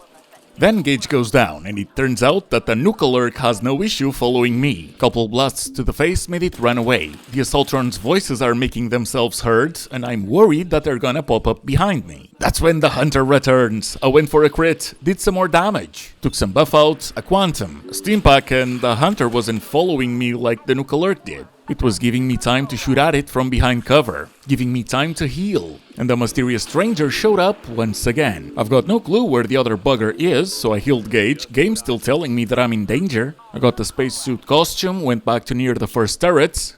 We were back to only being in caution, and that de-escalated into being fully hidden. I disarmed the mine, explored the other door, and remembered the layout of this part. A star core is in sight, and an assaultron saw me. I thought of trying to fight them outside once again. Jet and Psycho, with a much better aim, will absolutely give me a chance, but no one followed me outside. Slow and steady wins the race, and so I went back. Mackenzie patched me up. I grabbed all of my fusion cores and I explored that area I said would lead to a building's roof. The door down below puts you near the Nuka-Cola power armor. I'm obviously just trying to clear everything that I can so I can deal with the Nukalurks one-on-one as much as possible. I know exactly where I am, and in that roof I see another hidden Nukalurk. I wasn't sure if that was the one I noticed on VATS on the tour area or if it was another one past that, so I decided to try and snipe it. A few frags were thrown to waste. I should have popped some jet, shot at it once and then threw the frags. And as I was doing good damage, of course that gauge goes down and that the Nukalurk decides to get itself out of my line of fire. Then came yet another hunter, and I had to have like 1 HP. I got really lucky here. Unless you count the infection I got. I just had to insist a bit more, pay attention to cover once again, and we've reached level 25. Every time I saw an egg, I kept thinking it would be less of a hassle to destroy them all than to get close, see which half of them wiggle, and fire at those. So that's what I did. No omelets for me. I dropped down, poked the gauge, and they almost woke up another Nukalurk by mistake. I'm still looking for Chubbs McChubby number 1, so don't mind me as I leave number 2B. I just looted for a bit, and soon enough, it came back. A crit, gauge, and a few shots took it down, and yep, you know the drill. As for the next one, I had a lot of space to backtrack, as I kept shooting and I managed to take it down without cams.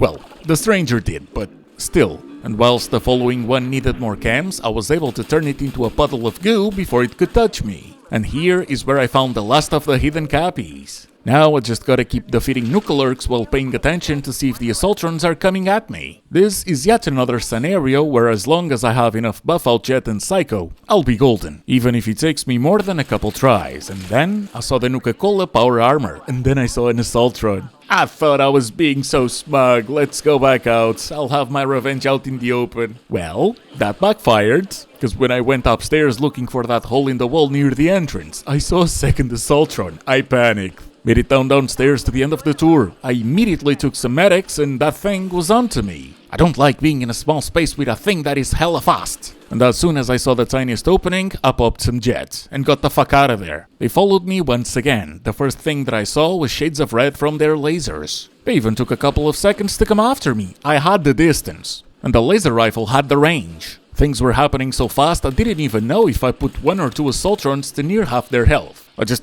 kept shooting and staring at my inventory to see if something else would give me an edge. As one's getting really close to me, the mysterious stranger takes care of it. 1 down, 3 to go. That's made me think I took care of a second one, but I didn't. And I didn't have any more jets. I didn't stand a chance. But come on, a bit more jets, a bit more luck. Maybe if I had used that crate earlier. It took me another 3 deaths before I was back at fighting the Assaultrons.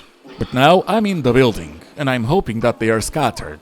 By the time the Robo-Cheeks were down to half health, Gage thought it would be funny to sit on the water. I managed to finish it, right on time to see another 2 running straight towards me. I drank a Nuka victory, anticipating them to laser me, and I managed to get behind cover, and to get a few shots in. Then I drank a Nuka quartz. One of the duos stays a bit behind as the other makes a beeline, and I managed to get the second one down. As the third's making me use jet, the fourth too turns the corner, but the third one goes down. We're 1-on-1. I'm so close to getting a crit. I'm begging the mysterious stranger to end this shit once and for all. I keep shooting, and I got it. And then apparently I didn't finish off one of them because I'm pretty sure there's only 4.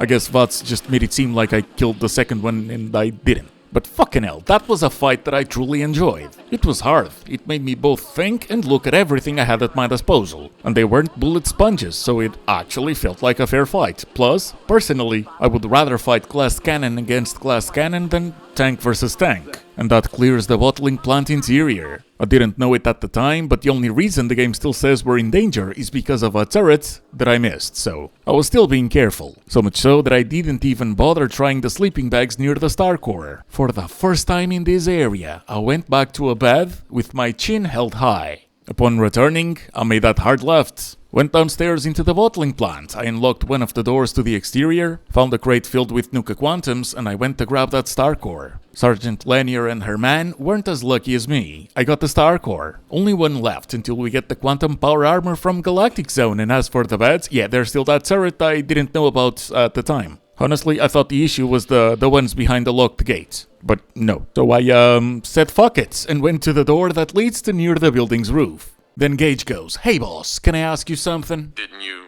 just? Oh my god, maybe I ought to just shoot you instead. Seriously though. Gage, we're in the middle. You know what? Fine. If the pickled crab's got the time, then I guess so do I. He wants to know why we're doing this. Let's see, the world blows up, the wife implodes, and I was handed a carton of milk. Then everybody's shooting at me, and finally some fine folk decide to shoot with instead of at me.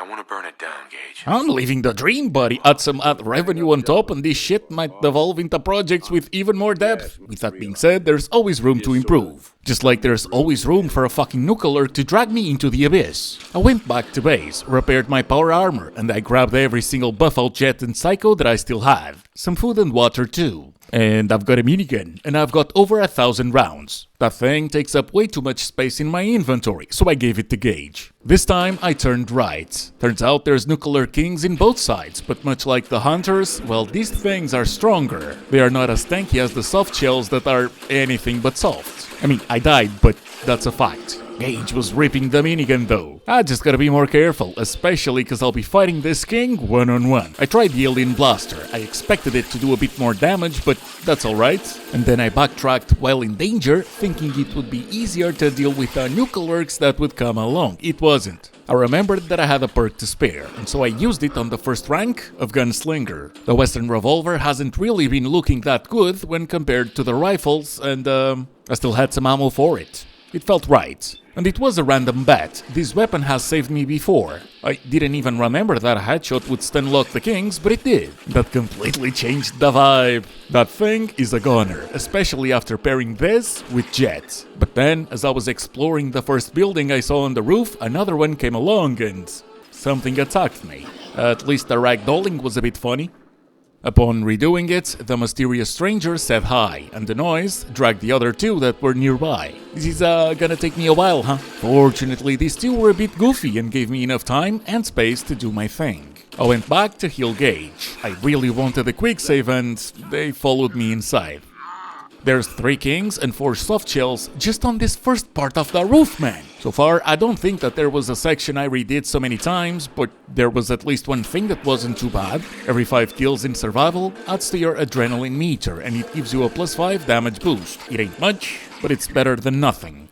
And then I said, fuck the adrenaline boost. Finally I cleared the first Nukalurks and I could go back to the sleeping bag while being hidden. I hope you're not taking a shot every time I say quick save, and I found a fusion core. Some more fish sandwiches later, and I found the mattress. Couple more Nukalurks show up, and these ones are coming from the ground floor and into the roof. There were too much, and there were too many. But I had quick saved less than a minute prior, so I thought, hey, let's just throw a fuck ton of grenades to the Nukalurk Queen and go from there. Didn't seem like I was damaging it, but that was just a random Nukalurk's health bar. The strategy is working. It kept spitting on me and forced me to heal, but it was fine. I died, but I saw that this is perfectly doable, so I just kept throwing frags. Then I noticed Gage going down and the mini-horde coming back. I ran for my life. Saw the roof of a building. Jumped over there and I was fine. First, they got a few shots to the faces. Then they decided that they do not enjoy being shot at on their face. They scattered. I started provoking every Nukalurk that I could see, and that's when I noticed the Nukalurk Queen. And that thing has range, so I shot at it, and the mysterious stranger took the kill. And that roof. That's how I cleared the rest of the park. I just had to run in a circle, provoke one Nukalurk at a time, get a few shots in. It really took forever, but I was never really in any danger at any given moment. And don't get me wrong, there's still a lot of things to do. There's a behemoth not that far away. To be honest, I was thinking about the behemoth in the Far Harbor Vim bottling plant when I mentioned the behemoth in the intro.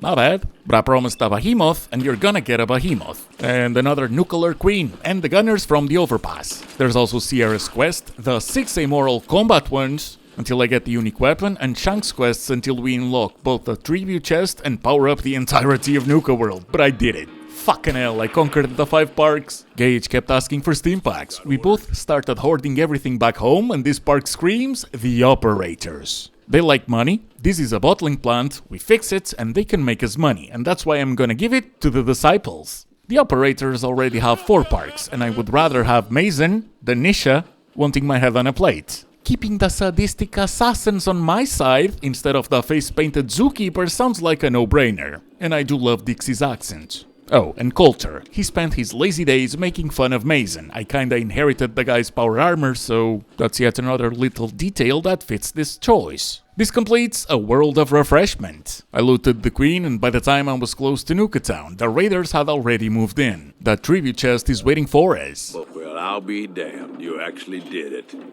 Nuka-World is ours. All of it. Well, Yeah, that's what I promised, and that's what I did. And that's when Gage says that it's time to set our sights on the Commonwealth. I agree. But Shank's gonna have to wait a tiny bit, because there are some other things that I'd like to do first. There's no reason behind it, other than it's what I feel like doing, but yeah. I'm basically gonna do everything that I can do in Nuka-World before setting foot in the Commonwealth. This concludes the Grand Tour. It levels me up. I improved Gunslinger to its rank 3. I'm only missing 1 star core. And as I was hoarding everything that was still left behind in the bottling plant, it was finally time to add a beautiful Nuka-Cola power armor to our collection. And in Nuka Cave, I finally saw the Acid Soaker. 6,250 tickets it cost me. And that's why I've been looking for the ticket rolls. Still, no paddle ball though. Then I went to grab the tribute the disciples left me, and that's when I remembered about my little blunder. This ain't a tunnel near Grun. It's just a place that leads to the outside. Back in the Fist-Top Grill, and if it's an 8th or a junk item, it's now on my back. Unlike Gage, I'm carrying both this run and 4,500 weight. I clicked a lot on the water, filling empty bottles with dirty water. Broke both my legs. Made enough lunch to last the entire park a whole year. And well, basically crafted everything that I could. The duffel bag and Mackenzie kept doing their thing. I remember the safe by the bed was still locked. Sold everything I wouldn't need, and what did I find on the market? 44 caliber rounds, smart frag grenades, which for some reason are unique, so fine, I'll buy them. And the game had me staring at a tactical ghost rifle prototype. 176 damage, say less, that's coming with me. I spent my caps on all the ammo for it I could find. I was never really close to getting the throat slicer or the splatter cannon, so I gave up on those. It would have cost me 30,000 caps total. So yeah, we're not gonna be getting those. And Gage is a dumbass. I got him though. And then it's back to Sierra. I found all the hidden cappies. Each one had a letter? She's a bit disappointed that the password is just refreshing. Kinda had to remind her that this was a theme park for kids, not for Nuka-Cola fangirls. The game has you click on the keypad once for each letter, and inside we find Bradburton's office. There's a big red button behind the vending machine, the bookcase slides, and we can see an elevator. The flyer for the cappies is a nice reward for future playthroughs, if you screenshot it, and in the man's safe was some ammo. And the elevator leads to a vault. It's a super short vault, but at the end you find the frozen head of John Caleb Bradburton. He's surrounded by his belongings, there's just one little thing, he's alive. I haven't seen a real human face in so long. I had given up all hope. Oh my god! It's alive! Sierra glazes him, but the man's got no dick. No balls, he just stared at the Pip-Boy and went straight to business. He forgot about the Cappy contest. He wanted to live forever, but not like this. General Braxton fooled him. He weaponized Nuka-Cola for the government and, well, he got played. Project Cobalt had this man becoming a head for over 200 years. I mean, that was his reward. Project Cobalt's goal was to turn Nuka-Cola Quantum into ammo. Sierra's in disbelief. Bradburton didn't know this would be the price to pay for immortality, and let's cut to the chase. He wants to be unplugged. If we do it his way, we get a prototype, ammo, and some other goodies. Sierra wants to keep him company. She'll even give us one of her most unique prized possessions. It's a jumpsuit. First off, the jumpsuit is ugly. Second, it's super weak. That thing provides no armor, but I kinda wanted to help Sierra. I decided to loot everything in the vault and the office before making a decision. I put the auto walk on, and as I got stuck on a wall, because I was probably checking my notes on my phone, one of the disciples has awesome news for us. Someone is coming through the Gauntlet. We are to talk to Fritch, and he'll tell us what to do and how we can go about it. So, I'm gonna take our new Nuka-Cola power armor for a test drive. You heard the alarm, right? That means someone's in the Gauntlet. Looks like a real tough one, too. What happens next is up to you. Now, this is optional. We don't have to fight. I just want to. I went back to the Collectibles arena, nostalgia filled me up. I grabbed the laser rifle, missed the first shot, and Sabbath gets one hit in the second. I expected good damage, but not bad. Anyways, I'm not gonna complain. The game even threw a couple stealth boys my way. And I knew there was a trick to trigger this quest, so I tried going into the Collectibles arena from the warehouse behind the Collectibles arena, but it didn't trigger it. This time, that is the strategy. I'll do that, and it will work. I can tell you that I've seen a Mortal Kombat trigger right after entering the Collectibles arena from that door, but also trigger from the door that gets you into Nuka-Town. One time, it was only when I was really close to the market that it showed up.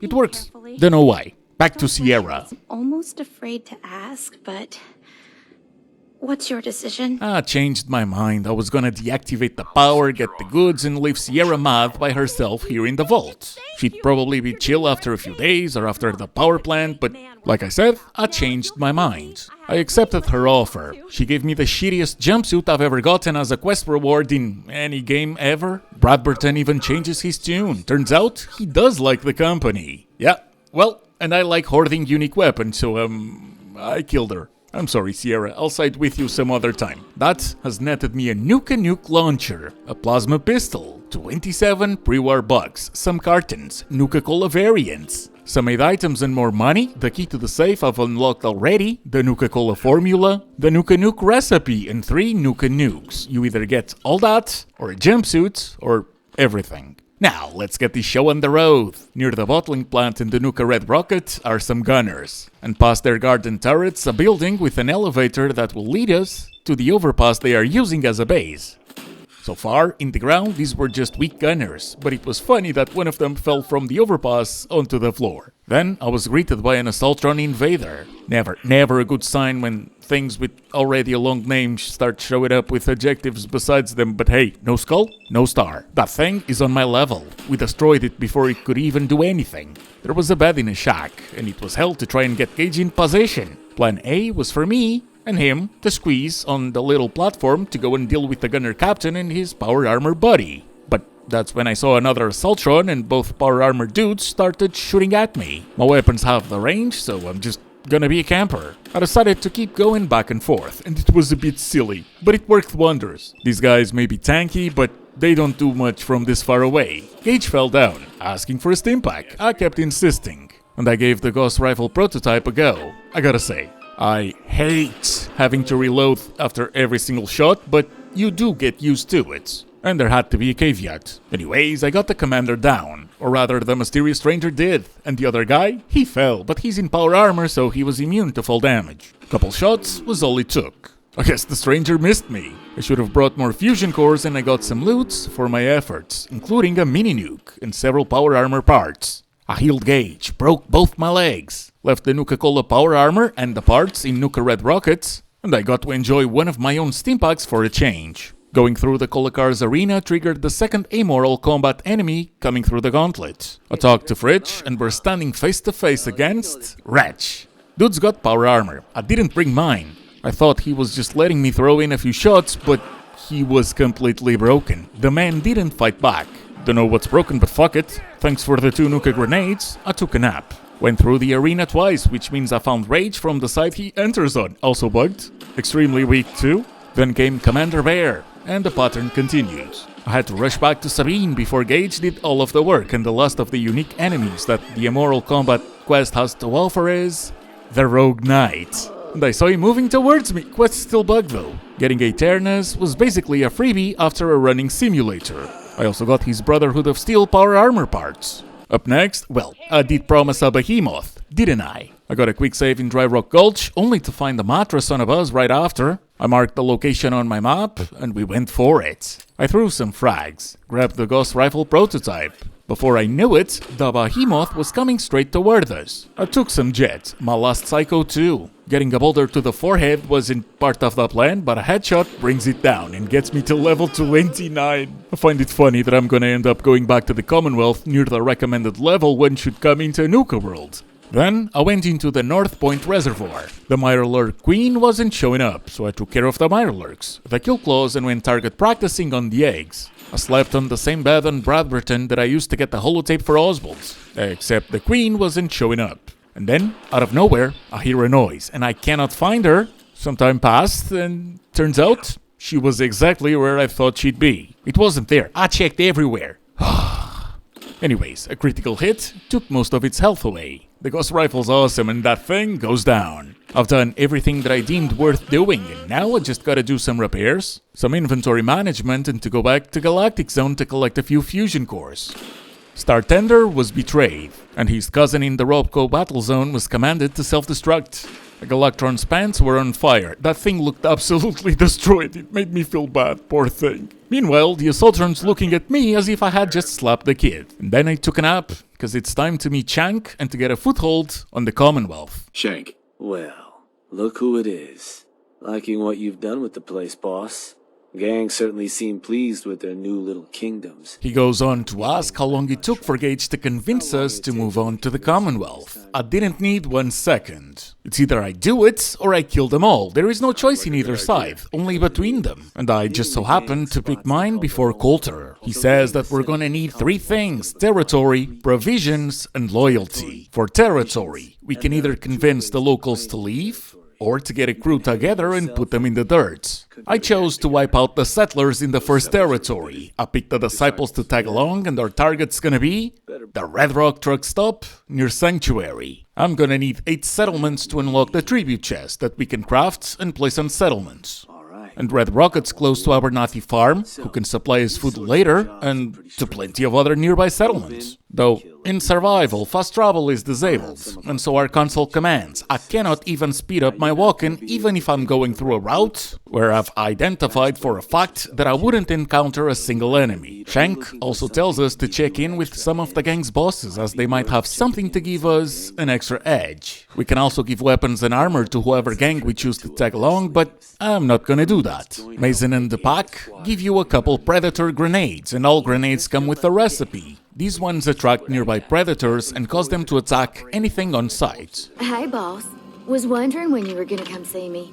Heard you're collecting toys to help you mark us out some new stomping grounds. Well, ours is, without a doubt, the finest little piece of hardware you've ever laid your eyes on. Sure, she may be based off some shitty operator tech, but a little Dixie love and some fine tweaking go a long way. The disciples give us fury grenades. They frenzy targeted creatures. And lastly, Lizzie and the operators are even more generous. Their persuasion grenades improve the chance to intimidate settlers for a set period of time. But they also give you a recipe to craft a consumable called Smooth Operator. And that is a temporary boost of 10% better prices with a +3 to charisma. This is what you're gonna get either way. I did not get more rewards from the operators due to handing them more parks here in Nuka-World. And it's time. Let's go back to the Commonwealth. I left the power armor at home and decided not to bring Gage. I want to give the Lone Wanderer perk a go, especially now that we've put several perks into combat. I took a little nap and started drooling, thinking about my revenge on the gunners by the transit center. When I came back outside, there were 2 gunners by the door, and the Assaultron came a-running. I went back inside, and much like when going into Nuka-World for the first time, it was only the Assaultron that followed me. It didn't work. First try, but on the second, Commander Kaler looked like a wimp compared to the Assaultron. I mean, kinda, cause 2 hits put her near the pearly gates. I took the buff out, Jet and Psycho that I brought. The commander goes down. The Assaultron gets 1 shot this time. Okay, I'll take it. The fuck are you making me look bad for? And the rest? Well, the rest is just your average gunner. I 1-shot another guy. I saw the conscript. And basically everyone else except the second conscript took 1 shot. The other conscript took 2. Good for that one, I guess. And of course that I looted the place, but the funniest thing that's happened over here was that I found a sleeping bag. By the sleeping bag that I couldn't interact with. Please be joking. Was that thing there before? Great, I must be blind. I got me a quick save, looked at the map, and I started running. Past the Lonely Chapel, I found the Sunshine Tidings Co-op settlement. It's the closest one to Nuka-World, and so it should be our future center of operations that link the Commonwealth to Nuka-World. Here I just had to shoot feral ghouls and rad roaches. Professor Goodfills is a mood. And I got the settlement for myself, so I can tell Shank that we're gonna hit my own settlement later. Bit silly, considering that ain't that one of yours makes no sense from a role-playing perspective after doing things the way I did, but anyways. I swam through an entire lake from shore to shore. Discovering Abernathy Farm leveled me up, I ignored Blake and took care of 2 bloatflies. Then I met with the disciples. Is this some sort of joke? There's no one around to kill. Yeah, I thought it would be funny to bring the raiders with the most murderous intent to wipe out a settlement that was empty. To be fair, Dogmeat's in there, but he's just gonna side with us. I got the workshop, put down a flag, and that does it. Now it's how to walk back to Shank, and man, this game is not optimized for a difficulty with no toggle about fast traveling. Cause it is not just a way too many times you go from Shank to the Commonwealth and then back to Shank. Every single time you ride the monorail into Nuka-World, you are forced to go through an unskippable animation. Wasting time is not a difficulty. This shouldn't be the reason why your players' playthroughs are so long. Get a grip. Anyways, back to Shank, and there's news of a new raider boss tearing up the Commonwealth. That's us. Second step is provisions. We are to force the settlement into supplying both our settlements with food and with sending me tribute directly to the Fist Up Grill. I'm gonna do this as a villain would. I'm gonna bring the most competent raiders with me. And we're gonna make sure that Abernathy farms under our wing. Lovely how fast information travels in the post-apocalypse age. These guys had the omniscience of guessing exactly when they were to need hired guns. Except every single hired gun went down in one hit. Connie and the others tanked the hits a lot better. And fortunately, they are invincible, so there is no risk of killing the locals. Blake goes down, and they agree to oblige by our very, very one-sided rules. That ends in more auto walk, and in another stupid unskippable ride. Shank is getting briefed on something, and that little something is that we've got the attention of some of our neighbors in the Commonwealth. A crew of raiders isn't pleased that we're making presence in their territory. We'll rip them to shreds personally. Bingo. Interestingly enough, when I got back out of the transit center, a couple raiders were scavenging around. The walking simulator continued. I placed the bed in Red Rocket, talked to our folk, and as I was thinking about setting up some stairs to the roof so I could snipe them as soon as I saw them coming, hey, they're here. Sinner and his man. You, the Nuka-World waste pile that thought you could move your gang into Sinner's territory and live? Yeah, you're nothing. You barely exist. You're just this quest's miscellaneous named NPC. You're as deep as a puddle. Who the fuck are you, man? Now, granted, the fight was great. I'm very fragile without my power armor, but we've turned into an actual glass cannon. So, for round 2, I just gave Sinner an Eskimo's shotgun kiss, and it was smooches until he fell down before Jet would lose its effect. I was even able to quick save because for some reason, Sinner showed up without his man. They're not bugged, they're late. Just by a couple seconds, and while it wasn't first try, I died another 2 times on top. But we've been on tougher fights. This was nothing compared to a single park. And honestly, it feels good to have some allies that aren't asking for a stim pack every half minute. I ended up needing to improve my toughness and bloody mess perks. I chose to upgrade Rifleman and Gunslinger as well, to cover on the garage after closing its door, and that took care of it without any issues. Then, it was back to Shank. Heard some rumbles, this one didn't get you either. Figure I shouldn't be surprised. Oh no, Shank. I died.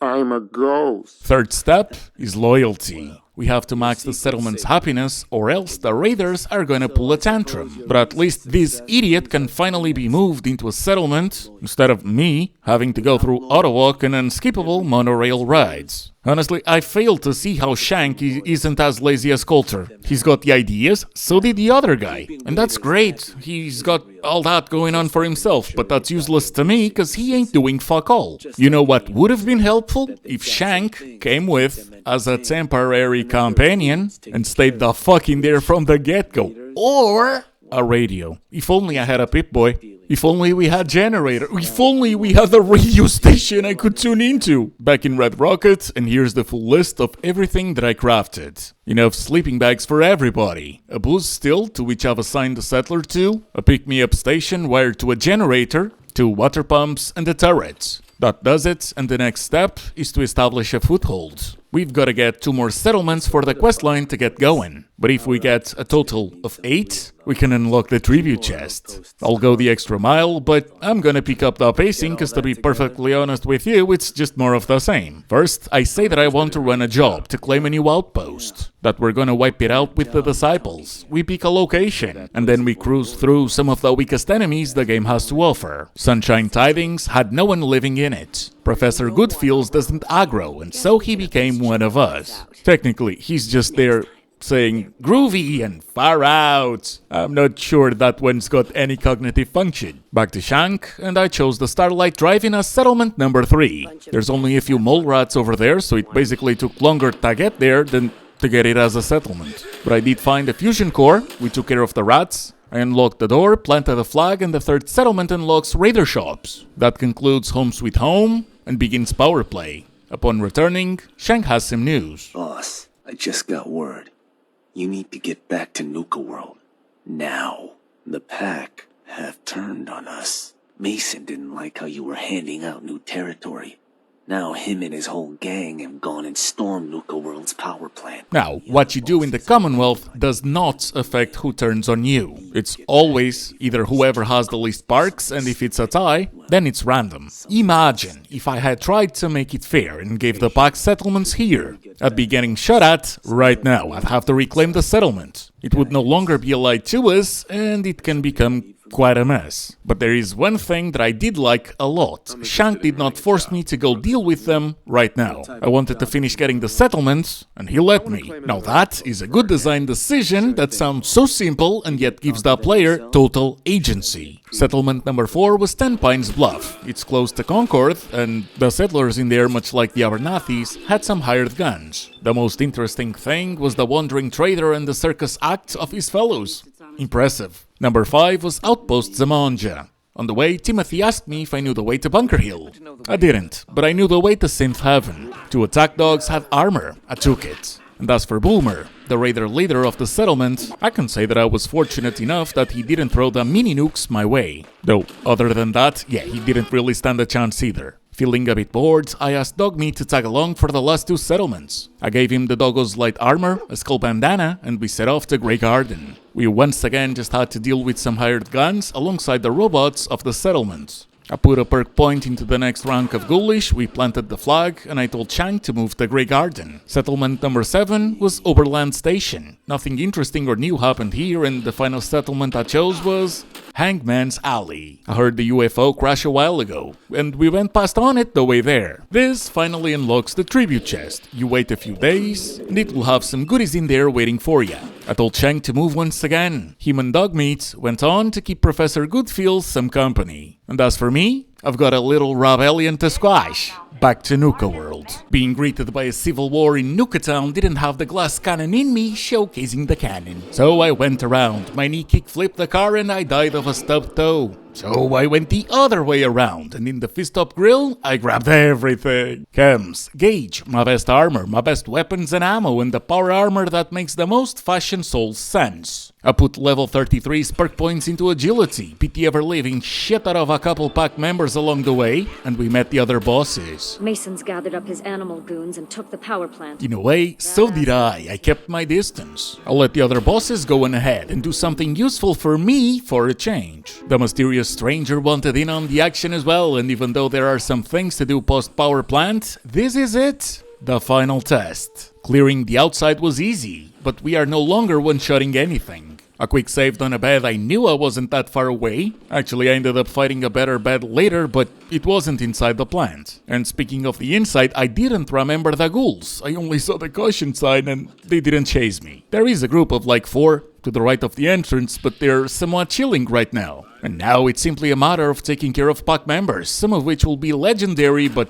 none of which will even come close to amazing. Even then, things didn't go my way first try. Attempt number 2 and I explored a bit more. Took care of the ghouls. Finally got a legendary item that could have been useful if we weren't one boss fight away. So yeah, that's just gonna go to the duffel bag, and I rushed a lot less. I took my time. Target practice while taking cover is about all the strategy that we need. The only thing to take into account is the power plant is a big building. Mid-dungeon was a gate, locked behind a terminal. I didn't have the hacking for it, but since it didn't have a bed, only some miscellaneous loot, keeping a power armor company, I didn't really care either. A fuck ton of headshots and adrenaline later, and I mean the in-game adrenaline mechanic, and I was staring at the feral ghoul that hasn't fooled me ever since my first Nuka-World playthrough. The ladder to the roof is right there, and really close nearby is the Nuka power recipe. Mr. Gangrene goes down. I go all the way back to that closer by the mansion. It's down by the road, where we met the other bosses. There were some cave crickets nearby. I ignored those. Honestly, I wouldn't mind going another 2 years without fighting them again, and I climbed that ladder. I held my hardened sniper rifle, took some buff outs, medics, psycho, purified water, and I pressed the trigger.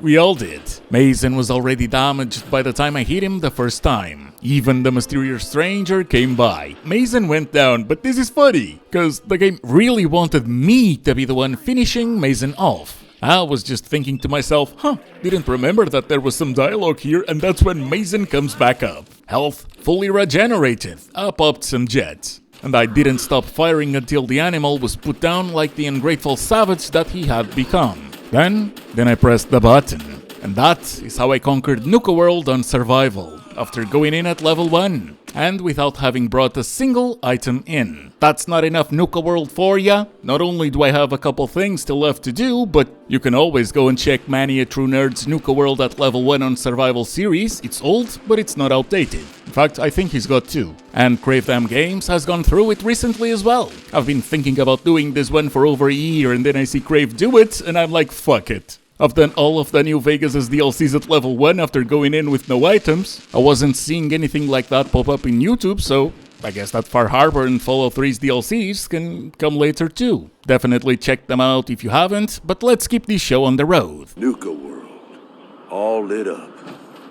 It's goddamn beautiful. Come on, Gage. Don't start getting all misty on me. Hey now, I took a big chance helping you take down Colter. Glad that paid off. You're welcome! The game rewards me with a Chosen Disciple and the Ace Operator perks. I grabbed my spoils, told Gage to haul some of it back home, and I went back to Nuka-Cade to get me the paddle ball. And Fritch, he wanted me to do another amoral combat. There's no more unique enemies, but fine. What's a super mutant brute gonna do other than put on a show to our fellow raiders? And now we go and see what having the power back on unlocks, and we go and grab the last batch of collectibles. My first stop was the last park that I cleared. I used the terminal to unlock the beverage year lab, took care of the 2 turrets, and went down the elevator. This isn't just any facility. This is where Project Cobalt was being tested. There are no enemies in here other than those 2 turrets. There's some loot, a couple holotapes about the project, and the Project Cobalt schematics. Nuka Quantum grenades and Thirst Zapper modifications so we can shoot Nuka-Cola. I took some Rad-X cause the next area's insane, but to be fair, it's just a fun little detail. If you go through the tunnel behind the reactor you end up in, Kiddie Kingdom's employee tunnels, which explains why the water is so irradiated. And there are several rides that are fully working now, like the Ferris wheel, like Nuka Galaxy as well. But I can look around in the Ferris wheel and it's the exact same ride for anyone going through Nuka Galaxy, so yeah. I'm just gonna record my own footage instead of staring at a cutscene, because that's what I felt like doing, to see the park from up high. Next up, Dry Rock Gulch. I never found that mini nuke, but I knew exactly where the employee area was. It's hidden behind some bushes, but I've been here before. The security terminal is working now. We can open the door and the place is infested with feral ghouls. It's basically a mini horde, except they came at me in waves, not all together at the same time. Kinda makes sense. We woke them up. They weren't exactly waiting to see movement. Still, this took longer than I remembered, though I did do it in one go. Near a withered feral ghoul in the trunk was the Scav magazine issue number 5, and to be fair, it was only when I was exploring the small buildings on the ground that the mini horde came out of nowhere. They all fell down quickly. Well, individually, they all fell quickly. Because again, it took me a bit. That is not the worst legendary chest piece either, but I've no use for it now, especially when mine is still a lot sturdier in comparison. Then I went back to Galactic Zone, because if we take the elevator all the way up to the top of Star Control, we get the last Star Core. We can even steal a Nuka-Cola victory from a couple that's not gonna drink it anytime soon. You had 200 years. I don't care if you're still holding it, but blink twice if you don't want me to take it. 35 Star Cores unlock the display case. The Quantum XO1 is absolutely beautiful. And I went for a well-deserved full night of sleep.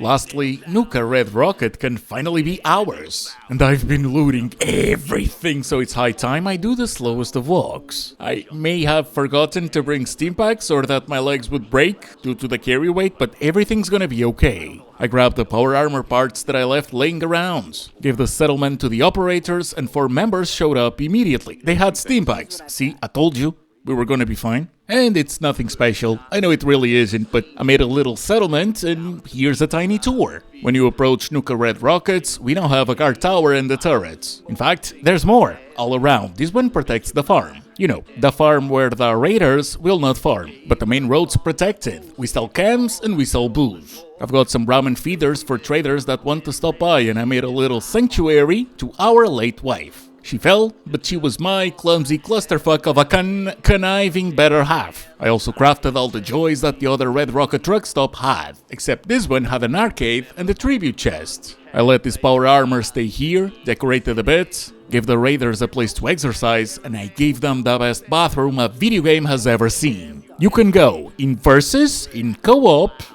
It can even be a handicap match, and you know there's no other place on God's green earth where you can drop 3 points alongside a dookie. Upstairs, cause there's an upstairs, I put one of the big shacks on the top of the roof. It's the living quarters. Couple terminals, enough beds, they got lighting too, so they can remember who powered this bitch, Wakakami's in there, and you can even roleplay as Evan as you simply enjoy the view. Got them a little throne too. Now, granted, the view is much better during the day, and this took me over a month to get done, so I had time to think of some jokes that weren't just jokes. So, let me make 2 things extremely clear. 1. On Starfield. I wish nothing more than that the people that play it enjoy it. There are still copy-pasted outposts and procedurally generated planets that have fuck all to do in them. It's not that deep, and that applies to both my comments and to the game itself. To me, 6 out of 10, way below from anything that I expected from Bethesda. 2. On Emil. He is the lead writer. Obviously I'm talking about Bethesda's writing, this is not personal. Skyrim has better dialogue and backstories than Oblivion by 1,000 miles. Fallout 4 was a massive step back from New Vegas. If you can't handle the heat, get out of the fucking kitchen. The franchise is known for role-playing as whoever you want to. And here you went and made Fallout 4 about role-playing as this one guy that either says yes, no, sarcasm, or why.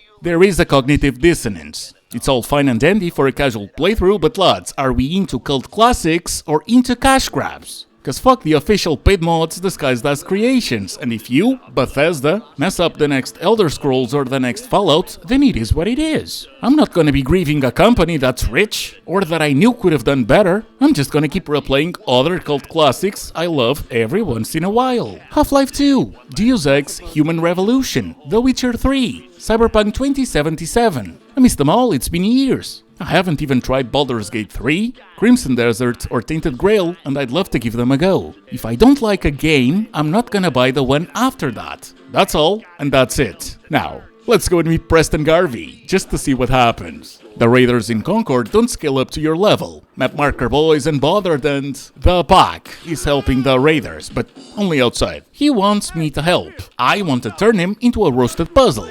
Every single raider went down holding the one bullet it took. And as for Preston and the others, everything is normal, so far. Man, I don't know who you are, but your timing's impeccable. Preston Garvey, Commonwealth Minuteman. So, just to make this clear, he doesn't know who we are. Good, keep that in mind, it'll make it less good. But throughout, I'm trying my best to antagonize him for shits and giggles. Sturgis, he notices that I brought power armor. He even mentions that he had this whole plan of getting the fusion core from downstairs to get the power armor from the roof working again. I tell him that I'm not impressed, and that I don't dig their suggestions, that I don't really care about what happens to them either. I even gave them some ammo. But alas, I go through the roof, grab the minigun, take care of the raiders, which included more pack members. And they could have made the Deathclaw a baby Deathclaw, couldn't they? Going through this fight only to realize that was the weaker variant kinda would have gone a lot harder when it's not the exact same model of an adult demon. I cleared Concord. Went back to Preston and he was still mad, so I went to Red Rocket and slept for 3 days. Came back and he's chill now. I'm just glad you were on our side. I roasted anyone that opened their mouth. They started going towards Sanctuary and I went with them. The disciples shot at them, but I lost that footage. My recording software crashed because I didn't have enough space on my computer. We're talking 0 megabytes left. Anyways, 1 hour. Either the disciples got bored and chatted with Preston, or Trashcan Carla must have left Sanctuary the second they moved in, cause... You're making it damn hard for me to believe you're someone I should trust. You could start by proving you're on the right side.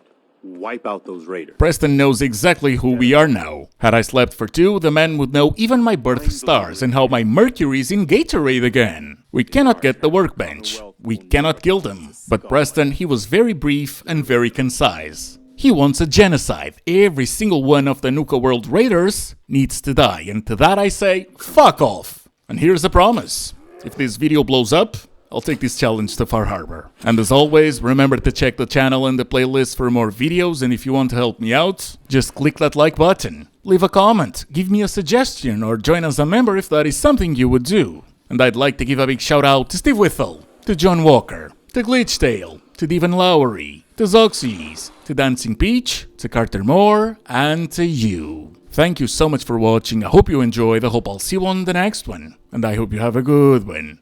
Bye.